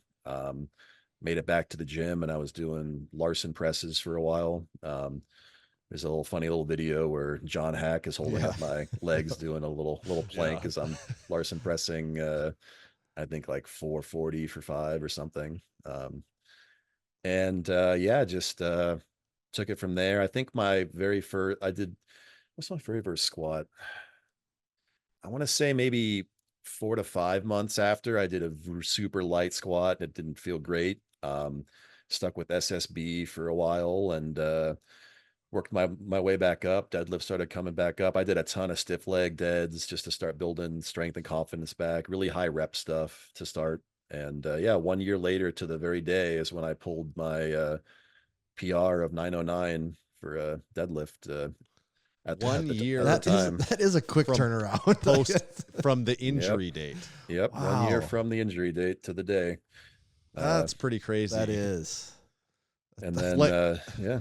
Had you had any like your doctors or surgeons that did it? Like once you're out of the hospital, is there any follow up? Oh yeah. Interaction with. So were they understanding what you do? Like, and that you like a year later that you did that? Like, were they like, really? How, was there any shock on their part, or were they like, no, don't do that? We're the best surgeons of all time here. Right. I think he was more understanding than most, given that he is the team doctor of the Chargers. So he's worked with pretty big guys with big knee injuries that want to get back to what they love, and I guess in their case, what pays the bills too. Right. I still got to be an engineer, but so I think he was more understanding than most. But he said too, it's normally there's a checkup like a year later, but we stopped mine after like, I want to say 7 or 8 months, because he said you're already past the point where most people would be after a year. So there's not really a point. Just keep listening to your body. And as my professional advice, I wouldn't advise you to squat heavy again, but the ideal result of the surgery is that they're as strong as they were before they went last time. But you just got to listen to your body and ultimately make the choice that's right for you. And for me, for my squat, the biggest thing for that has been reps and doing like 5 kilogram jumps. That's part of the reason why I hit my first squat PR, 738.5, 2 weeks ago from my top squat of this meet prep. That was a cool feeling. You can imagine all the time that went into that. Right. It's crazy. Yeah, because 733 was my biggest before then. And I don't know. I haven't decided yet if I'm gonna try 744 again, just to, kind of give it the metaphorical finger, or just be like, we're just gonna skip over that one and go to 749 next time. I haven't decided. What I have decided for this meet, to come back to that question, I'm not gonna go over what I hit in training this time, just to give me the extra peace of mind on my third squat, to stick with what I've done in training and felt you pulled a really big deadlift in training though too then, right? Yeah, that was a big PR. Yeah. The few days before that PR squat, I pulled 430, 948 for my biggest. What was my biggest before that? I hit 915 for a PR 2 weeks before, and it moved so easy. You're like, well, I got to go up a lot more than that next time. And yeah, even that moved pretty well. So that was really cool. Like I said before, seeing Konstantinovs was a big one of those big guys deadlifting I wanted to be like someday. And within what he was lifting, getting real close. So if all goes well at this meet. What was his best deadlift? Wasn't it like 939? Oh, right. Okay. Right. 939. He did a beltless, I want to say like 929, and then a belted 939 approximately. But right. Yeah. Well, he had the built-in belt, right? Like, this is my belt. Yeah. Those abs. Yeah. Must be those ab rollouts. He's onto something there. Yeah, absolutely. Tommy, what do you think about overrated, underrated? I say let's do it. We'll try anything once. So we do have this last and final game specially prepared for you. It is the Ken Cooper Gingercules set of overrated, underrated topics. You have your druthers to elaborate as much or as little on each one as you would like. But what you have to understand is that you cannot ride the line. In each one, you have to ultimately decide if each is underrated or overrated. So if you're ready, we'll get started on this. We got some bangers here. I'm so ready. First one, overrated or underrated lateral raises, or maybe we'll even say heavy lateral raises. Underrated. Yeah. So like, what's like the top set of lateral raises that you've ever done before? Ooh. 125s for 5, messy, but yeah. I think my best ever set, I would say, was the hundreds for like 14. Cleaner than that. Yeah. So where did that come pushing those? Because that's not, you don't see guys doing that often. That's not a thing. Right. I really love lifting. It's shocking, probably, but when I was in college and before I was on a formal powerlifting program, I did some pretty objectively stupid things lifting for fun, and they were a lot of fun. For example, a la Rich Piana, I actually have spent 8 hours in the gym training. It wasn't all doing arms. Okay. But you didn't do the 8-hour arm workout. A good 3 to 4 hours of those were arms, shoulders. Yeah, it was a lot of fun. Basically, what we did was I had like multiple training partners come in and tag in, tag out. So we'd have like the first group for the first mini, first hour and a half workout, and the next group came in. So yeah, one of the big things about starting to powerlift formally, which for me now is, let's see, a little over 3.5 years ago, maybe, my coach, Andy, has been very good about teaching me to pull back on the reins a little bit. Sometimes more is not always better, especially as I've found as I've gotten stronger and stronger. I get a lot more out of doing one really good intense set and a back off than before. Oh sure, let's do I remember back back at home, I was doing 20 sets of 5 pause squats every weekend to build my squat up. And that's actually when I squatted 500 pounds for the first time. I pause squatted 20 sets of 5. 20 sets of 5. Yep. That Yep. takes a while. Yeah. But yeah, I would just enjoy challenging myself doing, difficult, maybe borderline dumb things. And For the difficult. Always. Yeah, I've always I love powerlifting and the compound lifts, but I love just pushing heavy accessory exercises too. And I think the power lifters that are, many of them who are the strongest and certainly look the strongest, tend to take their accessory exercises pretty seriously. So for me, I enjoy them and ended up getting pretty good at them. And that and super heavy curls, if you can just throw some heavy weight around, sometimes it's fun to do all the time. Some people get the wrong idea seeing, obviously the 150-pound curl set or something is the one that gets all the views online, and then people assume that's all I'm doing in the gym. That just comes with the territory. So it brings out some fun comments too in the never gets old. Never gets old. Especially it's especially fun to now that I have actual numbers in competition too. Right. Also, like, come on, people. Like, if someone's lateral raising 125s, even if the form is sloppy, there has to be some level of understanding that you can't do that unless you're really strong. Like, have these people ever held a 125-pound dumbbell before? Like, you just try and swing those up at the same time, like out of your body at all. Like, it's just... It would be very enjoyable to see some of these people just try to see it and see what it looks like. Because it takes a lot of bracing and a lot of balancing too. You can imagine when you're moving. Right. I mean, I'm a big, heavy dude, but when you're moving that much weight, you gotta counterbalance it. Yes. Okay. Good answer. Overrated or underrated? Buzz Aldrin. And do you know why we chose Buzz? Well, he is underrated, I would say. Okay. Why did you choose him? I have a sneaking idea, but he's an MIT guy, so that's our logic on that. We wanted to go MIT route somewhere, and that's a good reason. Yeah, I feel like people don't talk about him as much as they used to. I mean, I get it that things have moved on, but yeah, I would say underrated. Yeah. Okay. Good answer. Is there a statue of Buzz or anything outside at MIT? There's probably like at least a plaque somewhere. It is a big campus. Okay. And it is very eclectic, which is fitting for the type of people and what goes on in that area. But there are places that I have never been, and I spent a lot of time there.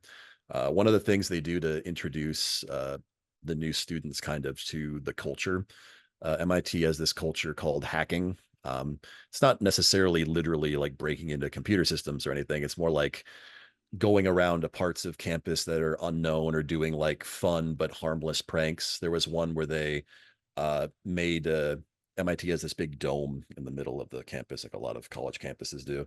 And to like promote the Lord of the Ring movies, a bunch of people came together and put a giant The One Ring around the dome, complete with the accurate inscription all around the outside.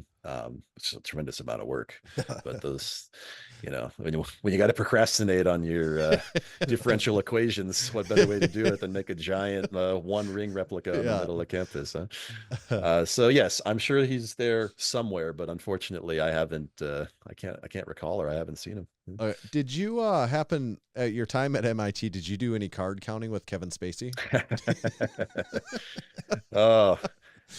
Between or anything else with Kevin Spacey for that matter. There've been a number of things. In hindsight, it's unfortunately no. No, very fortunately.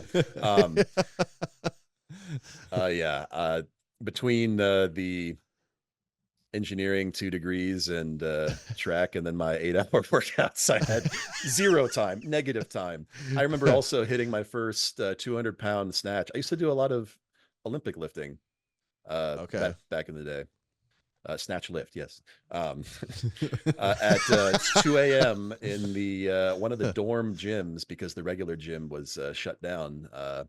Everybody has a terrible sleep schedule there, even worse than most colleges, as you can imagine. But it was like my 17th or 18th attempt. I was so stubborn. Finally stood up with it. 2 a.m. Good memories. Sometimes I miss being younger and more stupid, but you know, pros and cons. Yeah. Schedules don't matter. Yeah. I'm just gonna keep trying this, bang my head against the wall until it miraculously goes up. Okay, Sure so Buzz Aldrin, good answer. Overrated or underrated Shrek? Underrated. Also a little bit biased, considering it's a big part of my my sister's brand. She's the much more well-known one online than I am, actually. She has a baking page, and she bakes funny cakes and everything, and she has a bunch of funny Shrek meme cakes she's done over the years. So what's the name of this? I gotta Baking Thursdays.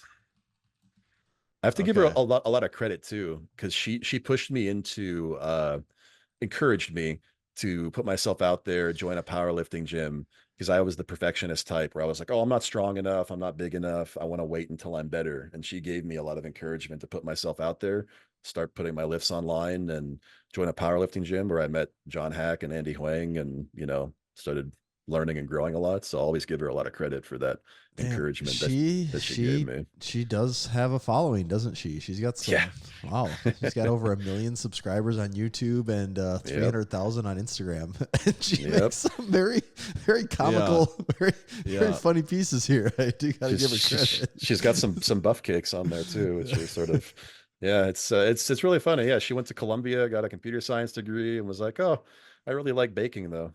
During the whole COVID thing, she started baking more and started putting her stuff online and found a lot of success. So has she ever done any of the is it cake thing where she like makes she has yes okay I actually did a little collab video with her where we did sort of a is it cake. We made croissants, like crocs out of croissants, basically. Okay.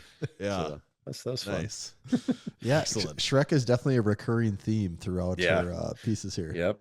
She has her niche. Shrek has a pretty popular like community around it, doesn't it? Rightfully so, I would say. Yeah. Oh, I gotta interject with my favorite Shrek story. First time at the Olympia, I'm leaving. There's a giant line to get an Uber. It's literally like an hour. So many people are lined up. We finally get one, and it's a pretty nice Uber. And there are screens in the back. And our Uber driver says, oh, hey, do you guys want to watch something? And I'm just like, yeah, how about Shrek? And he's like, all right, put Shrek on for the Uber ride. So got to watch. I think it was Shrek 2. Randomly in an Uber ride. Literally named it as a joke in one of the movies he had preloaded in his car. Was Shrek. It was Shrek. Yeah. So it was just, it's like, you know, you're like the fifth guy today that's asked for this. I'm sure a lot of drunk people on the strip probably default to that, but I was only drunk on the experience of my first Olympia. So yeah, that's good. That's good. Okay, last topic. This one's worth all the marbles. We saved the most important for last. So, overrated or underrated? Doom 64. Ooh. It isn't my favorite of the Dooms, but I don't have the heart to say anything Doom is overrated, so I'm gonna say underrated. I have to come down on a side, but as far if I had to rank all my Dooms, yeah, it would be in the lower third for sure. Yeah, it's good, but when did I have my first? I played the Doom PC, the kind of horror oriented one first, which gave me a very different idea of what Doom is. And then for me, Doom 2016, I mean, I still listen to the soundtrack. I wouldn't say every day at the gym because I got to save it. Can't be Christmas every day kind of thing. I save it for those really impactful sets. You know, it's like you can't drain the magic out of your they gotta have those. Everyone that's lifted for a while, I think, understands that. Honestly. Like that's something you learn for sure. It's like for me, there's somebody at the gym has a playlist that includes System of a Down, and when like Chop Suey comes on or something, and I'm like, stretching or like doing my first warm-up set, I'm like, oh god, this is the worst. You can't do this to me. Just describing the iPods at the gym that we get. But yeah, Doom 2016 and Doom Eternal. I know they're the newest ones, but with the soundtrack, the experience, I am just such a fan. And obviously, you got to pay respect to the classics too. But Doom 64, it's good, but yeah, it's still underrated, but it's not as underrated as the others, which I will sing praises of eternally. Pun intended. My memory of Doom 64 was actually, I'd like to know when do you think that came out? Was it probably like 2001 or something? I'm just looking here. I don't know. I was even going to guess like 99, but maybe late, oh, late 97 90s? this says. 97. 90s? Okay. Yeah. Okay, 97. Yeah. So I remember that came out. Go to the local video rental store. We get the game. We bring it home. We're trying to play it. So I'm like 8 at the time. My brother's 7. And can't see anything. The game, we just... Like, we think the game's broken. We can't figure out what it is. Well, the game was did you blow in it? Also, TVs... No, we did not blow... Well, we probably actually did. Probably did. So it's like, it's got to be like NES. Yes. TVs kind of sucked then. And also, the game was so dark that if you had your brightness down at all on your TV, you just couldn't see anything. It was just pitch black. Right. So that's my Doom. That's my Doom 64 memory. Yeah, not the best memory for me on that one. Are you old enough... Ken, did you grow up playing Nintendo 64 at all? Oh, absolutely. Okay. So best Nintendo 64 game. Actually, I want to hear whatever you got to say, and also I want to hear best Nintendo 64 game. Majora's Mask. Oh, okay. Hold on. Yeah. Where is it? It's not on right now, but there's a Majora's Mask right there above my desk. So. Yeah. Nice. Ocarina of Time, close second. There's so many Nintendo 64 games out. So in kindergarten, we made these about me posters. Like, I'm Ken. I'm 5 feet tall and already 90 pounds and blah, blah, blah, whatever. My favorite color is red. Shocking. The last part of the poster was, if I had one wish, I would wish for, like, the person, who went like the week before me was like, oh, like world peace, or like, oh, I wish for everybody to be happy. Me, Nintendo 64. Yeah. So priorities. Yeah, you were on the right track already. And I got that Nintendo 64, so I guess I get living the dream. Ocarina of Time, I totally agree. That belongs in the very top. What about things a little more multiplayer, like Smash Brothers or Mario Kart or something? How does that rank for you? I almost feel like I need to have a separate list for story-based single-player games. And I think that's fair. Games, I think that is like fair. Different experiences, right? Like experiences with friends bonding over it versus getting immersed in a storyline. But both of those are very high up on the list. And Mario Kart on the Switch, I still play to this day occasionally. Great game. Did you ever have? Okay, for the Nintendo 64.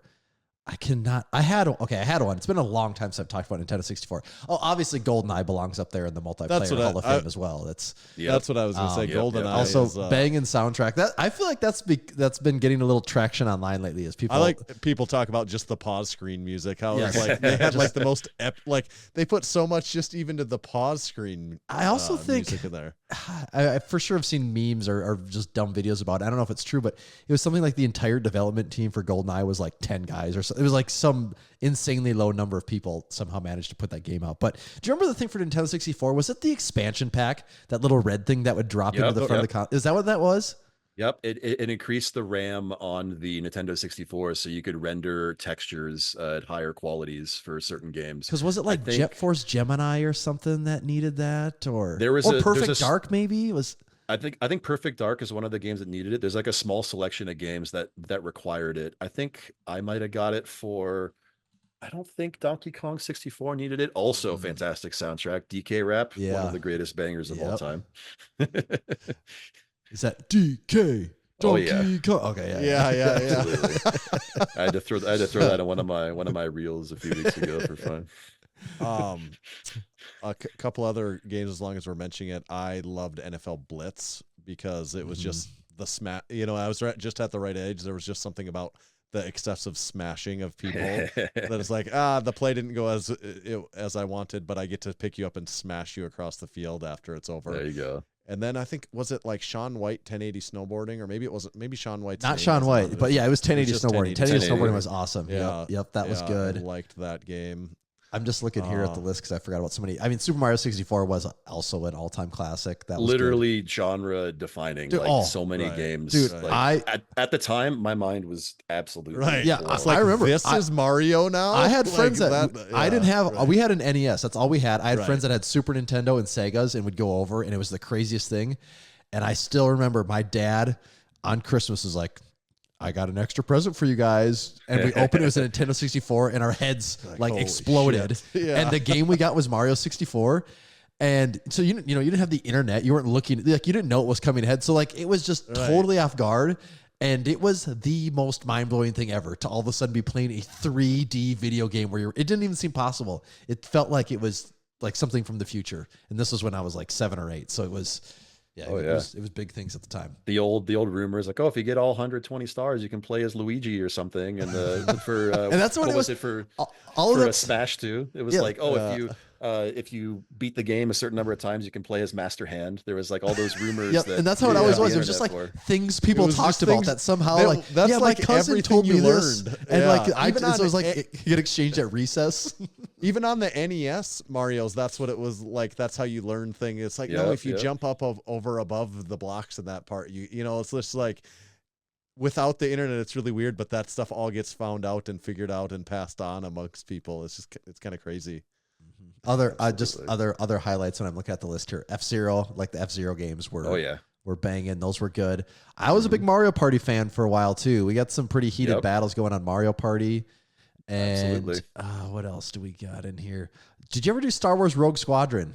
Yes, I did. Oh, that one was good. That was a lot of good. fun. Yep. Was Star Fox an N64? Yes, Star game? Fox. Yes. That was a good would one have been one of too. the early Nintendo. Yeah, Yep. right. There was the first one was on Super Nintendo, I think, but the Star Right, Fox yep. Star Fox 64, love that game. Mhm. The Yeah. classic do a barrel roll meme, which is actually an Airleon roll, by the way, according Not, to okay, the yeah, flight right. turn. A barrel roll, you'd actually like do a barrel shape and fly in a larger formation.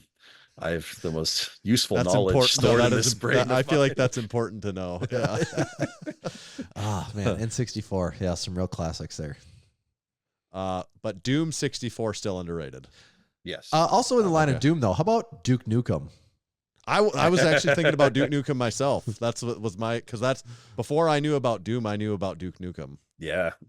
I mean all the old school YouTube videos of like people using the soundboard with the Duke Nukem voice clips and like going into Yeah. random calls and doing the I'm here to kick ass and chew bubble gum. I'm all out of gum. Never gets old. Yeah.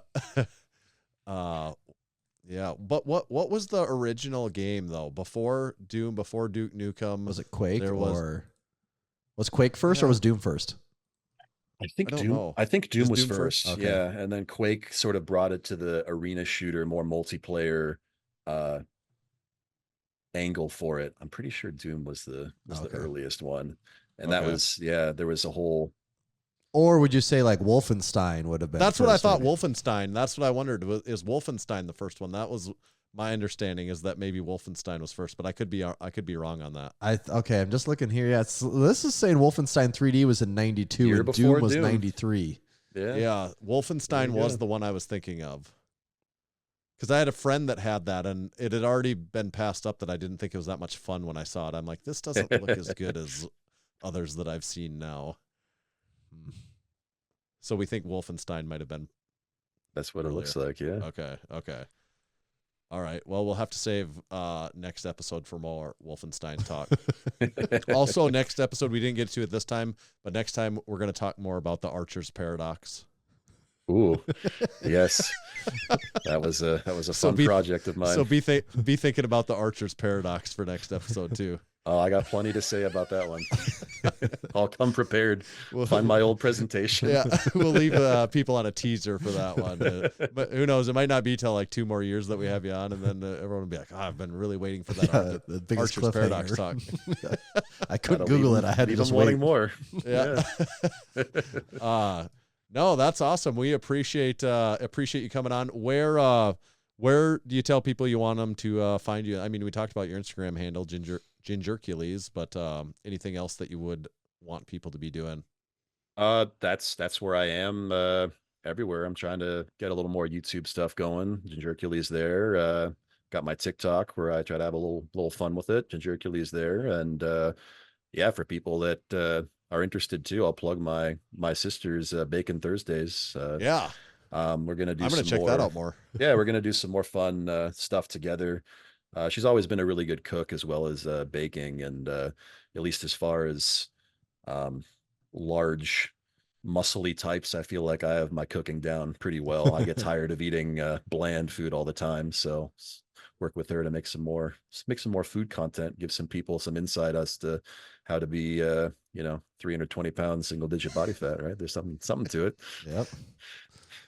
I do not doubt that for a second. Yeah, that's awesome. We appreciate you coming on. We'll be cheering you on this weekend. Hope to see some big numbers, and thank you very much. Well, we'll be cheering you on from across the country. Well, thank you for having me. I'll give it my all and put on a good show. I promise. Oh, there's a live stream for the meet too, so I'll drop that in a Instagram story or something in case anybody wants to follow along. And yeah, it'll be a lot of fun. Gonna go out there and show what I'm made of. So awesome. Good stuff. See you later. Good luck. Thanks a lot, Ken. Thanks again. It's good talking with you guys. Yeah, finally. You too. See ya. See ya. Oh. Cool beans. Cool. I almost shut the episode down right there. Whenever we get off the guest, I almost always want to click exit out of it. But you gave him his cool beans, didn't you? He got his cool beans. Those were what were those cool beans? Those are, boy, I'm just trying to think. There's just could be a lot of things. Yeah, I'm trying to think what would be the most fitting. I was gonna say those are retro gaming cool beans, but they could also be straight from the water polo pool cool beans. Yeah, as well. I think those are water polo cool beans. Yeah, that's what I think that those are. Just a bunch of fun conversations. I feel like we could have just talked to him about things for another hour or two. It could have. That's what I mean. Was actually just kind of looking at the clock. Yeah, I could have gone on with N64 for another hour. That was basically what ruled my life for like 3 or 4 straight years. That was the only thing I cared about in life. And the cooking thing, could have talked to him a long time about what the hell his sister's got going on here. She makes the things. I don't know what you call this genre, but it's where like you take Mario and you make it look like he has just a ginormous fat ass. Butt. Yeah. Or like you have here like one of Shrek, but he's pregnant, and then Batman, but he's pregnant. Like I don't know what you call that. I know that is a thing. It's good though. But she has a lot of that. Just check out her page and swipe around, and you'll get the feel for it right away. She has a picture here. She's with that one guy. He's like the super buff cook. Do you know who I'm talking about? He's huge. He's like massive. Not the guy that has the Fit Crunch stuff. He's not super buff, but he's kind of like this guy looks like C.G. Fletcher. Like looks like he's got massive arms. He's huge. Okay. No, I'm not sure who that is. Yeah. I was thinking of Robert Irvine. Oh no. This guy is enormous. Yeah. Yeah, this is quite the page looking at it. Also, it says she has 2.5+ million followers on TikTok. That is nuts. Wow. She has a TikTok following. Did you say she's got 1 million YouTube subscribers? YouTube subscribers too. I mean, that's huge. Yeah. I said it at the beginning of the episode, but as we were looking for more stuff on Ken, it's like, there's just like an endless amount of stuff. It just keeps going. Those are the funnest people. And he's an interesting guy. We could have talked to him for a long time. Just remind me, there's one thing I wanted to ask him because he said it multiple times, and I want to know where this came from because most people, especially even people we talk to, don't have this, and most people in life don't have this. I asked him multiple times questions, and he goes, "Well, you just kind of take it one day at a time and do the thing you can control, and then eventually you look and you've made progress." And most people are like, "No, I just look like I need to be here in a year. Like year, like it's just constantly looking out." And he's just like, "No, I just took it a day at a time, and then pretty soon you realize you did the right things to get there." Right. That seems like that's a little bit of an intentional effort to look at things that way. Yes. Most people could never even verbalize that. Right. But yeah, so he's definitely not getting to where he got on accident. That's for sure. Right. All right, good stuff there. Real good stuff. We also want to mention that this episode is brought to us by Juggernaut AI, the training app. I mentioned a while ago Larry Legend at Massenomics Gym, the one and only Larry Legend, had turned, I think he's 47 now, and hit an all-time deadlift PR after powerlifting for at least a good 20 years. And he did that in large part by Juggernaut AI. Actually, I talked to him about it more, and he was just, very definitively saying how important he was okay, to it. so he was still giving the credit to it. And how the turning point for him with Juggernaut AI is just like accepting he's like going to let it take the wheel and that he's just going to do what it says. And like, because with Larry, the thing is always, he starts feeling beat up and it's the end of the world, but he just has accepted that. And he's still, he's a guy that works really hard, really long hours. And some days he is beat up and he does get down, but he still does the work. Knows that it's all for a reason. The weight might go, and and he's just kind of like, and he made the comment a number of times. He's like, I don't have to test it. Like, I don't need to be testing, I'm like, I now trust it. Like, I don't have to feel like I can go months without testing a 1 rep max. How long you can go without really like even touching that heavy of weights and make crazy progress. Right. Exactly. And that was it. And also him just saying, no, I just doing the accessory work. Like, even like, it's just, I'm like just doing it, putting in the time. But and Larry's always been an accessory guy though, hasn't he? No, he's never. You're right. Just smarter accessories or. Yeah. And like really just, I think his biggest point was just doing what it says and just doing it. Just don't go off whether script, or not follow it. Right. And I'm not saying he stuck to it 100%, but he kind of make it sound like he stuck to it 95 the best he ever plus had. percent. Yeah. And like that was just ultimately really successful for him. Is Larry doing the meet this summer? Yes, he has signed up. So he's doing the, because did he just finish or was that just a planned PR along the way? Where's he at? This program? No, that was his test. That was a full mock meet. Okay, he did a mock meet it was. And hit a deadlift PR on his 9th attempt for the day. He went 9 for 9 and so that was a full day. No, of he attempts. did it. Yeah, and his squat and bench numbers were both good, and all three of his third attempts were not what I would consider a true 10 either. All right. On the RP, like there was like 9.5 at the highest on all of them. Feeling fresh. He can hit healthy, an all-time PR. He could have a monster total. Yeah, he could hit an all-time PR. Wow. With some with most certainly a deadlift PR along the way. That's good. Yeah.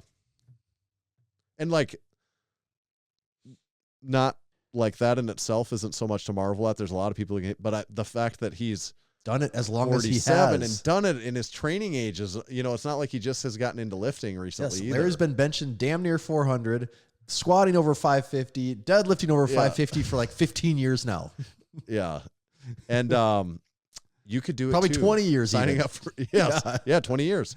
JuggernautsAI.app. Sign up. That's if you go to the web browser, sign in there. That's where you can use discount code Massenomics. It'll save you 10% for the lifetime of that membership at JuggernautsAI.app. This episode is also brought to you by SwissLink. Since 1995, SwissLink has been importing military-issue goods to the United States and into the hands of those yearning for quality gear at uncompromised prices. SwissLink is also home to the authentic Wavian fuel cans. They're from the same factory that has been making the so-called jerry cans for the NATO forces since the 1940s. Made from 0.9 millimeters of cold-rolled steel, Wavians are the highest quality gas cans on the market. Big Mo over at SwissLink has decided that a high-quality water can was needed as well, so SwissLink developed a stainless steel water can to match. It fits all your Wavian jerry can holders and is made from food-grade 304 stainless steel so you can trust it to carry your drinking water. This is another addition to SwissLink's exceptional collection and their dedication to quality customer service. You can enjoy a 15% discount on your next purchase at swisslink.com by entering code MASS at checkout. That's MASS to save 15% at swisslink.com. Thank you, SwissLink. Was the Alico bar topic, was that part of the marketplace deal of the week? Yeah, Then, yeah, or that is was a the wooden separate bar. bar? That was okay. the I've got a sack segment we've got to get to Okay. here. Also, I'm headed to the cities this weekend too. Oh. So maybe I'll have to. I'm going to the Minnesota Timberwolves home playoff opener. Oh, damn, that'll be on fun. Saturday night. Yeah, I've never been to a playoff game before. So especially Jack and I are going. Damn, that'll and be they're sweet. Playing the Suns, and Yep. I'm most stoked that NBA regular season can be a little hit or miss of who's playing or who's. This can't be if it- hit or and who's miss. This is trying. do or die Nope. time now. Yep. So we're gonna get Kevin Durant in full force. Karl Anthony Towns in full force, and Well, obviously Anthony Edwards, of obviously in course, full like- force. right. Okay, But I think he kind of always plays. So I caught a headline here, but I thought what I had seen was that the Suns are kind of the almost worst case scenario matchup for the T-Wolves. I feel like they could be the worst case scenario matchup for the T-Wolves. I think it said, did they not beat them once in the regular season? It was something like that. that I think is right, but they played them twice recently, right here at the that was like the last game of the season Was it? too. And I Okay. don't know if it. I mean, it actually did matter for the. But I think it was. Timberwolves, I think so you're should just saying say it's a that- bad yeah. matchup for them, isn't it? I think it is too, but when I look at it, I'm like, I don't know who. How. See, they have some center with a four. I don't know who that center is of theirs, but I'm just wondering who guards.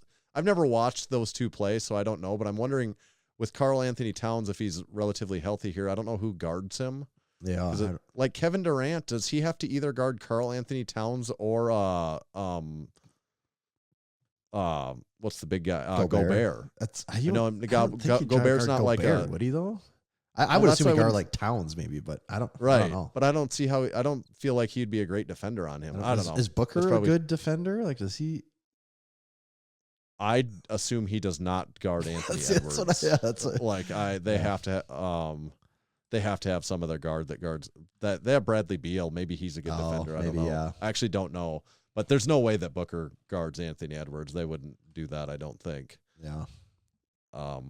But anyways, enough about the basketball specifics. But I'm just excited for the experience of a playoff game. I imagine it's going to feel a little bit electric. It's a weird thing. I had to buy the tickets.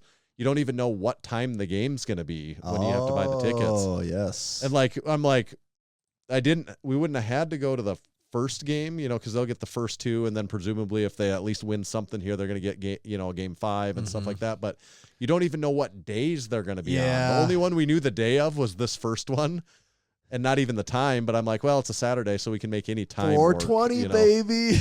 Yeah, that's what that is. That's where it is. Yeah. So I'm sure you there'll know, be in some Minneapolis, there's going going to be on in some Minneapolis. 420 parties going on for Yes. sure. Definitely. I never thought. Yeah, there definitely will be. So I'm excited for the atmosphere. Oh yeah, That should be pretty fun. This will only be.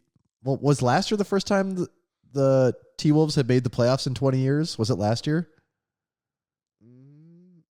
I don't know if they did the year Or- prior than okay. that too, or Yeah, not. I'm not Maybe sure, I'm not but- sure. I'm not actually don't know. Either way, though, anytime you get playoffs in Minnesota, people are hyped Right. because in Minnesota, people Especially support for their the sports back- teams. yeah, yeah. It's what they do here. I got not much else going on. Not in Right. some major huge city where there's 10,000 other things to do. It's like no, people support the sports team. So yeah, people will be fired up for that one.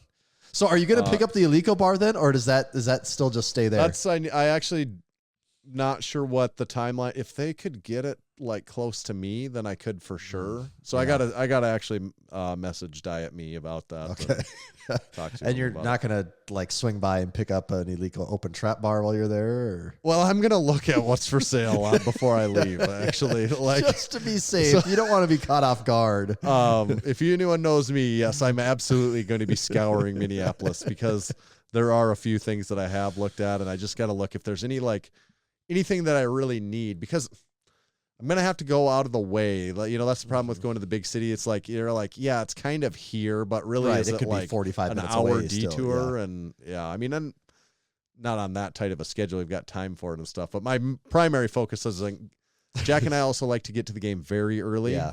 Like we want to be like one of the Are you staying at first the same people in line. hotel?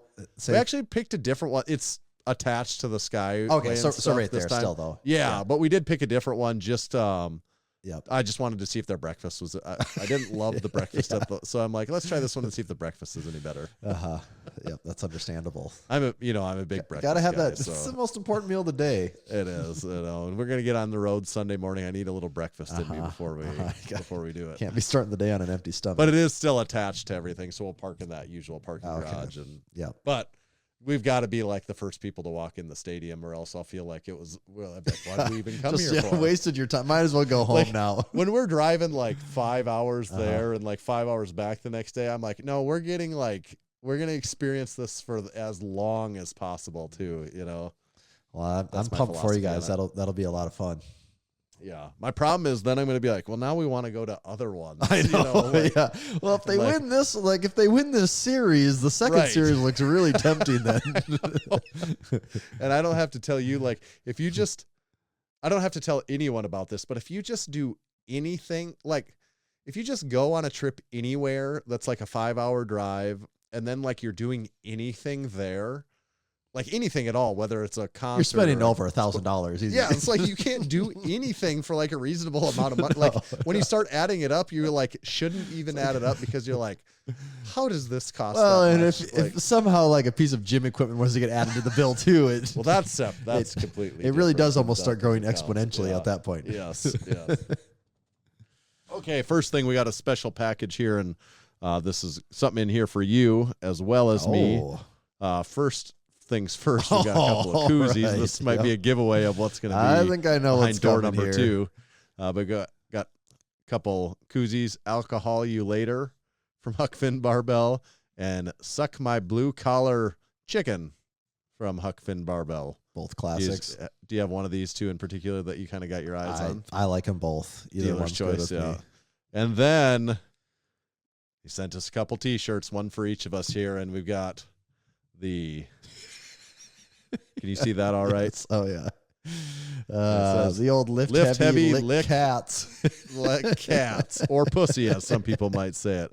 And at the bottom, I like how it's Huck Finn Barbell Apparel. Yes.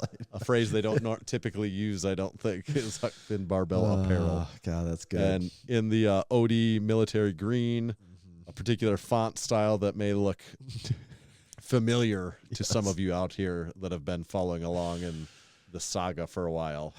That's good. So we love that shirt. Go, a support of Huck Finn Barbell is a support of Massenomics. So go get yourself a lift heavy, lick pussy. Lift. Can't you just picture Huck Finn Barbell saying it? I almost can't say it, not thinking I gotta lift heavy and then you lick pussy. Exactly. That's like a rah! Yeah. And then you lick pussy. Ah! That's it. That's the promo. All right, next thing here is a box that came in There's today. more?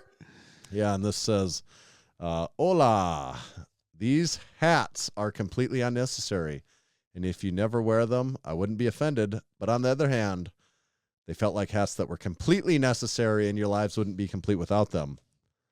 I've heard it both ways. Hope you enjoy them. Keep the sun off your face on those balmy South Dakota summer days. Little more goes on. I'm not going to be able to be there at the Lift Hard, Live Easy Classic. I'll save some of that, but this is from none other than Big Susan, of course, longtime Massenomics supporter, supporting member, competed at the Lift Hard, Live Easy Classic in 2023. Unfortunately, she's saying she won't be able to be here, but she did send us each a hat. And got the nice. the silly goose hats. The silly goose hat. I like it. That's good. The top of I don't think you can. Is it kind of squishy? See this? Yeah, it's kind of squishy. Mm-hmm. I didn't expect that until right now when I picked it up. Is there print on the inside? What's on the inside? It looked like there was something in there. Or is that's just the cardboard thing. Oh, like the inside. Yeah. Okay, gotcha. Yeah. It's got a bunch of farm animals. Oh, very cool, though. That will be that old mesh-style trucker hat. That'll be a good summertime hat. The silly goose hat. A good so hat thank for you, your Big head. Susan. Good. Yes, thanks, We Big got a whole Susan. wardrobe right here between Susan Just and set. Huck and Karen. Got my I imagine summertime Karen outfit. I imagine Karen did more of this packing and shipping and printing and everything. If I know them like I think I do, I'm assuming Huck Finn I bet took all Karen the was care just sitting there drinking beer and Huck Finn did everything. She was just drinking beer and screaming the whole time while Huck Finn was working away. He's like, and then you gotta lift heavy and lick pussy. Ah!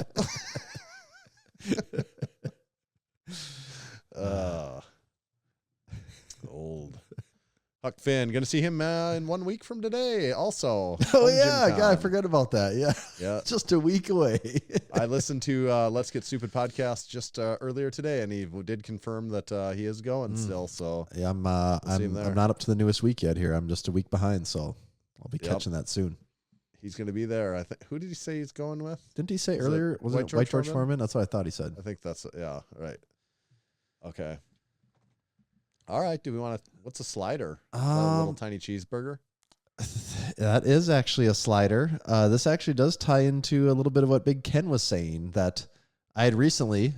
I think I told you this when I bought. Oh, I think when I bought my safety. Or no, just getting on Bells of Steel's mailing list. Somehow I got a survey thing. Fill out the survey, and there I got to give him credit here. This is amazing for filling out a survey. You got a $50 gift card, which is an amazing incentive for surveys. The number of companies that I get that say fill out a survey and you'll be entered in the drawing for $100. I'm like, entered in a drawing with what, 1 million other people for $100?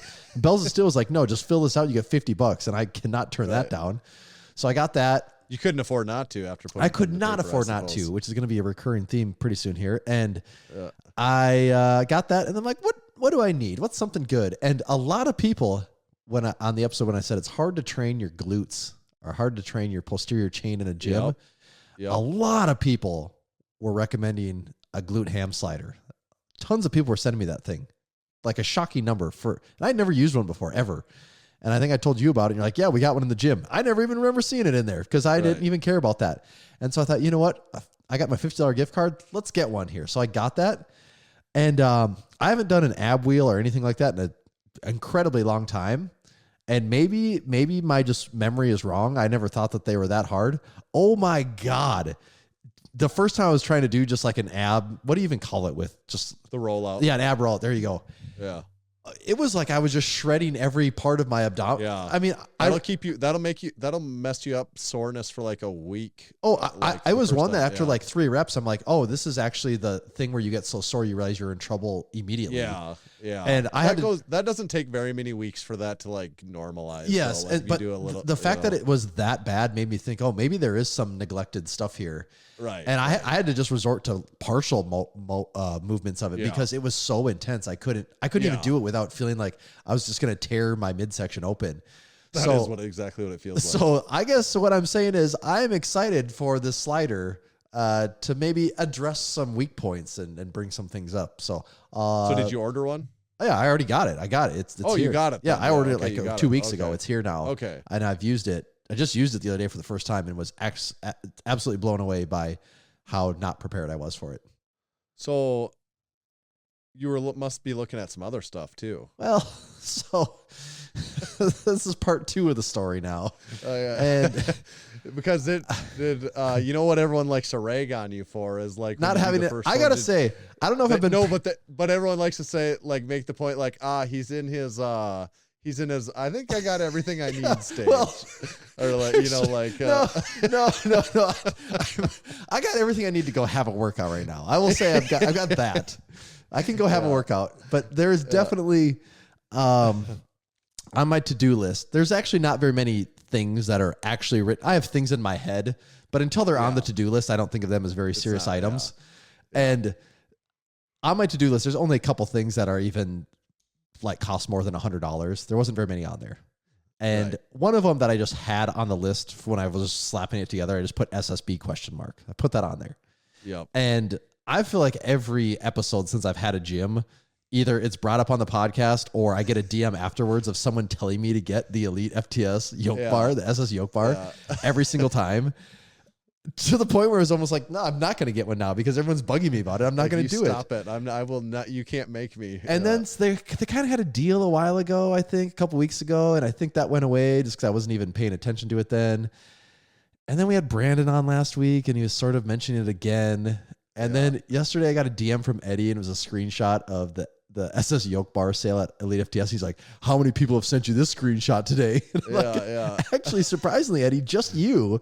Yeah. But what caught my attention was this deal that was going on said $327 and free shipping. That's what it was.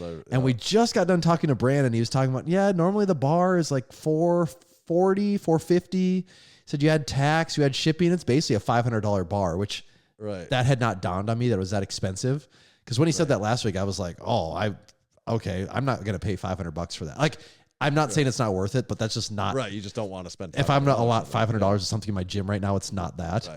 Right. And so then I was thinking, like, God, if something comes up sooner, I might have to go the rep route just because I don't want to drop $500 on this thing. Right. And Eddie sent that over yesterday, and it really got me thinking. I'm like, man, I got to be prepared. Like, if I ever need this, I don't want to be caught off guard and not have this.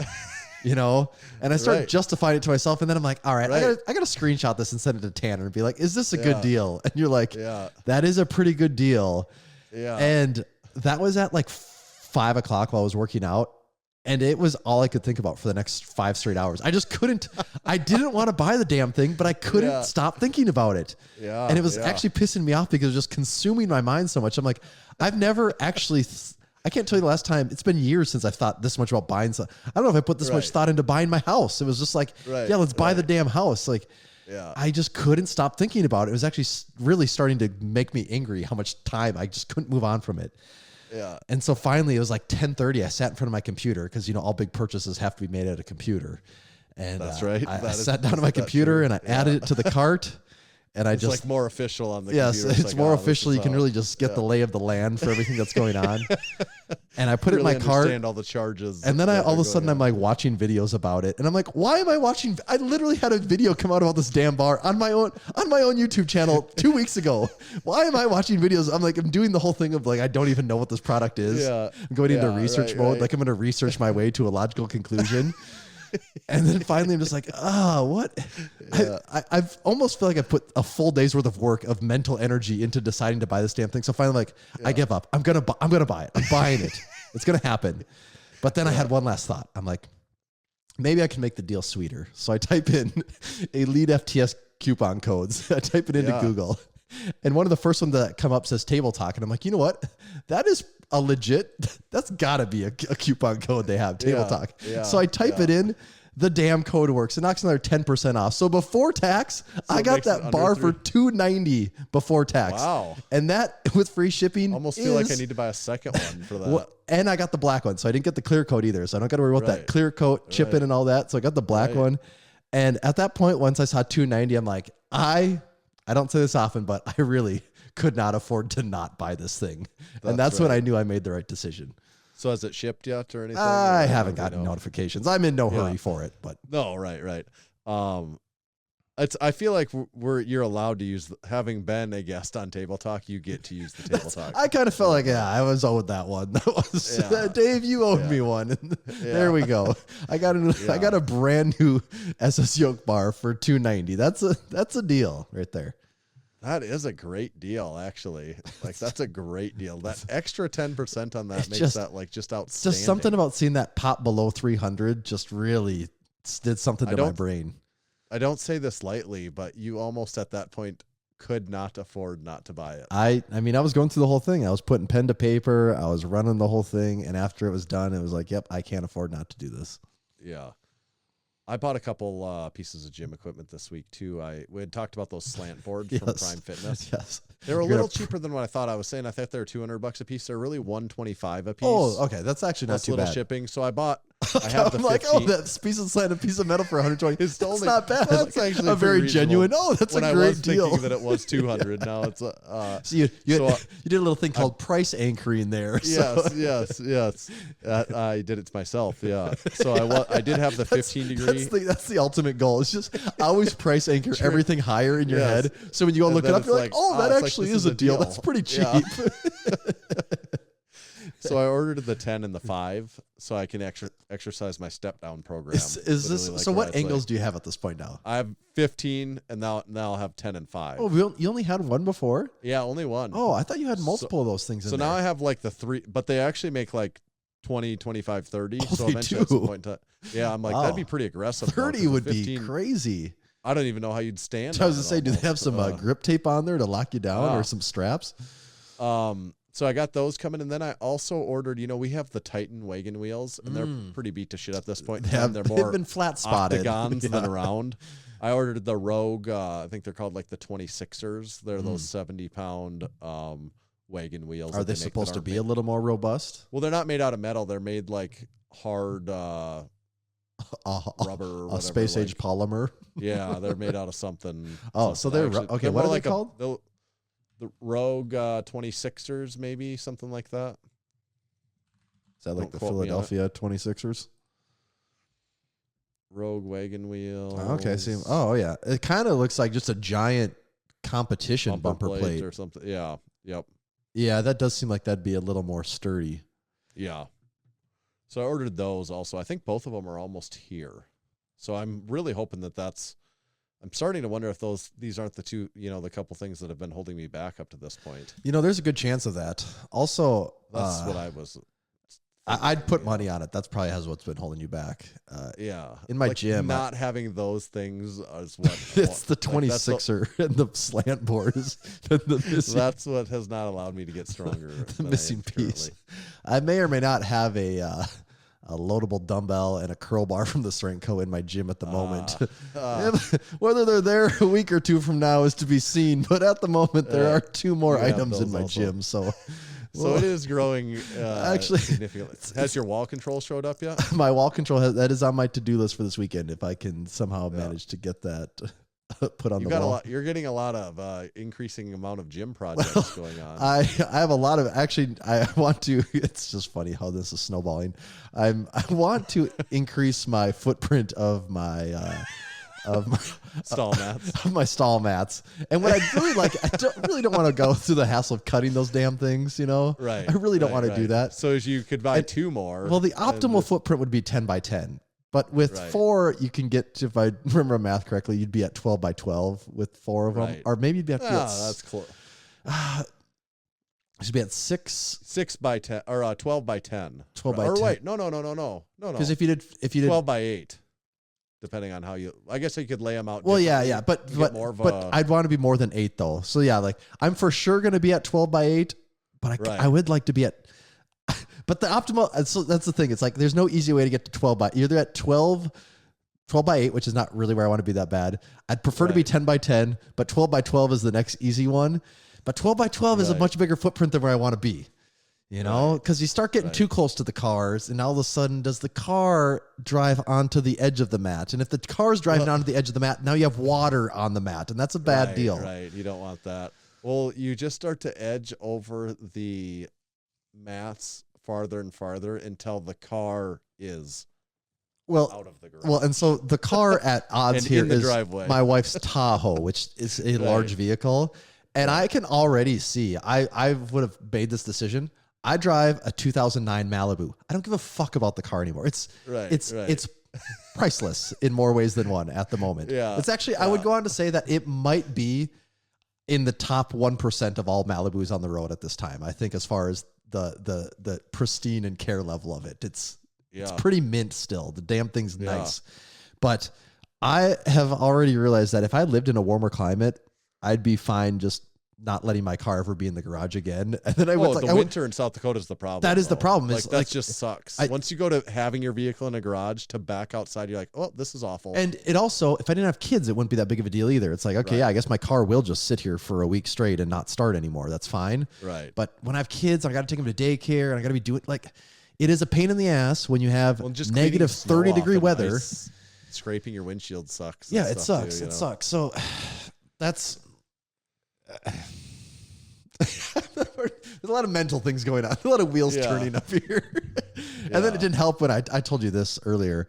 My neighbor across the street, he also has a home gym, and I was checking out his home gym, and of course he has a hot dog heater hanging from the ceiling in his too. So kind of the thing. You gotta have that hot dog.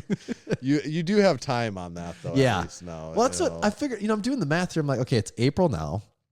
There's been some colder lifts, but nothing that's not tolerable. So April, it's only getting better. May, June, July, August, September, October, still great. If it was this year, November and December are still fair game. So then I'm looking at it, I'm like, really, it's just January and February, the only 2 shitty months. We had, when we came back from the Arnold, it was 60 degrees that day. Oh, yeah, it was nice that day. Yeah, right. So this year, there was only 2 months that would have even been questionable for the gym. I mean, last year was a different story, though. There would have been like 5 months where it was, it wasn't ungodly cold. It was more the snow that got you last year. Right, that's true. It's not the heat that gets you either. It's the humidity. It's the humidity. So we'll see. We'll see how things go. So there's a lot of wheels in progress, a lot of gears turning. We'll see how, like home where gym it's all cons headed, next though. week. I gotta get my hands on some things. I got some people sending me stuff too. I got some updates on that coming. So there's just a lot of things going on right now. I got a lot of balls in the air. Yeah, when we talked about Brandon, we talked about flooring and at Massenomics Gym, and there's a couple of people that sent me some ideas there, and I'm like, could really go all in on this flooring thing, but that would be quite the undertaking. I just can't get myself to it. I don't think I guess it's okay. There's a lot of scenarios where I think just going all out on flooring would be cool. Like if I did my whole third stall in flooring, it would be cool.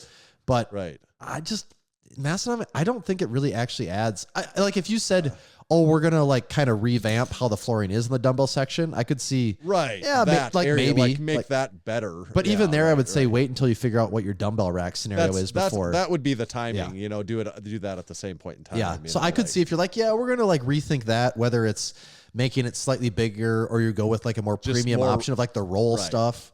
Right. I could see how that's the time to revisit it. I just don't see ever having a reason for it on that other side of the gym. That's sort of the beauty of that side, is it doesn't have that. That's kind of what I think too. But I think it's one of those things where I think if he was there, he'd get that too, though. You'd see that. It's part of that thing you get. It's a feel of experiencing it too. Did I see? I thought Ryan had a snap or in a story on Instagram or something. Was the ghost bench like in the middle of the floor in the gym? On that other side? Be unless somebody moved it, no. Yeah, I thought it looked like it was in the middle, kind of like the walking aisle where people go back. Sometimes it slides. That's actually part of my daily routine is sliding because it gets people rack it. No, but it actually looked like the back was facing towards the east wall. Like it was looked like it was out and turned. And someone could have, it's not that hard to slide, so someone could have, if they were using it, they could have done that. But no, otherwise no. It's one of those things where you just have it so burned into your brain how the gym looks that all of a sudden something seemed off, and I'm like analyzing the picture thinking, what is going on here? Something's not adding up. Someone could have been using it that way, but I have not seen that, no. Okay. Well, now for sure, though, this is the annoying thing, is about things lead to more things. And so now I do need to get some type of barbell storage solution. I have been holding off on that. The easy... I've shown you those barbell anchors. Is it Darko? Is that who it is? So. Yeah, you're looking at that for specifically your safety squat bar then, yeah. That's really cool. And I'll probably get one of those. Yeah, from Darko Lifting, the barbell anchor. They look sweet. You can get whatever color you want. The safety squat bar goes up there. Probably get one of those, but that also only holds 2 bars. And at the current state of things, I have, just at this very moment in my gym, I have 3 bars. And possibly more in the next week or so here. So probably I think I'm just going to get something for the wall. I think just a vertical wall storage, because with a 4-post rack, there's not really a good spot to hang them on the rack, unless I'm thinking about it wrong. Because I bench out of one side and I squat out of the other. Walk out your squat, so you can't have barbells there. Yeah, see, and that's what I use both. Like if I stayed in the back for the bench and squat, I could probably put something on towards the front. But I squat out of the front and I bench out of the back. So both areas need room for clearance. So my only opinion on that is what you could do is buy, like what I said, those just 1 bar vertical barbell holders where the bar sits down in it. Yeah. Because you could put those on the posts, like say the back side of your posts. You could have those right there, and they only stick out, it adds like that much more to it. And then you'd like have a bar. Like you could do like 1 on each, you could get a couple bar storage out of that pretty easily. And then if you also had that, what are those called that you were talking about? That anchor, and if that holds too, you could have like Between a barbell anchor and like 2 of those, you could have like 4 barbell storage. I see that. I think a vertical wall one would be more Yeah. convenient. And it's like they're They so probably cheap. make those in like 3 or 4. Yeah, those cost probably almost nothing. I think on Rogue it's like $40 or something. Right. And the fact that I would get the gun rack, but it just takes up so much wall Yeah, it eats space up a lot of your that wall. it kills all of Yeah, my I flag know. and banner areas. So that's why Yeah. I think I got to rule that one out. All right. Well, another thing for the list. I'll keep everyone updated here. That's right. 420, we really blazed this one, didn't we? We I think we blazed it blazed- real good. Blaze the Blazed hell it. out of it. We blazed it good. We blazed it hard. We blazed it long. Make sure, everyone, to go check out the newest, hottest, biggest Drink Spotter XL on Massenomics.com. It's we've still got some in stock, so we'd love to sell you one. Bigger is better, especially in this case. Anything else we need to tell people about, Tommy? We'll Go get you buy at, that damn we'll Drink record Spotter. I guess we'll record one more episode before we're gone to Home Gym Con. Yeah. So we will record one next week, probably in not too many days. Tommy, where do they find you at? You can find me at Tomahawk_D. You can follow me at Tanner_Bear. Just make sure to stay safe down there and follow Massenomics at Massenomics. See ya.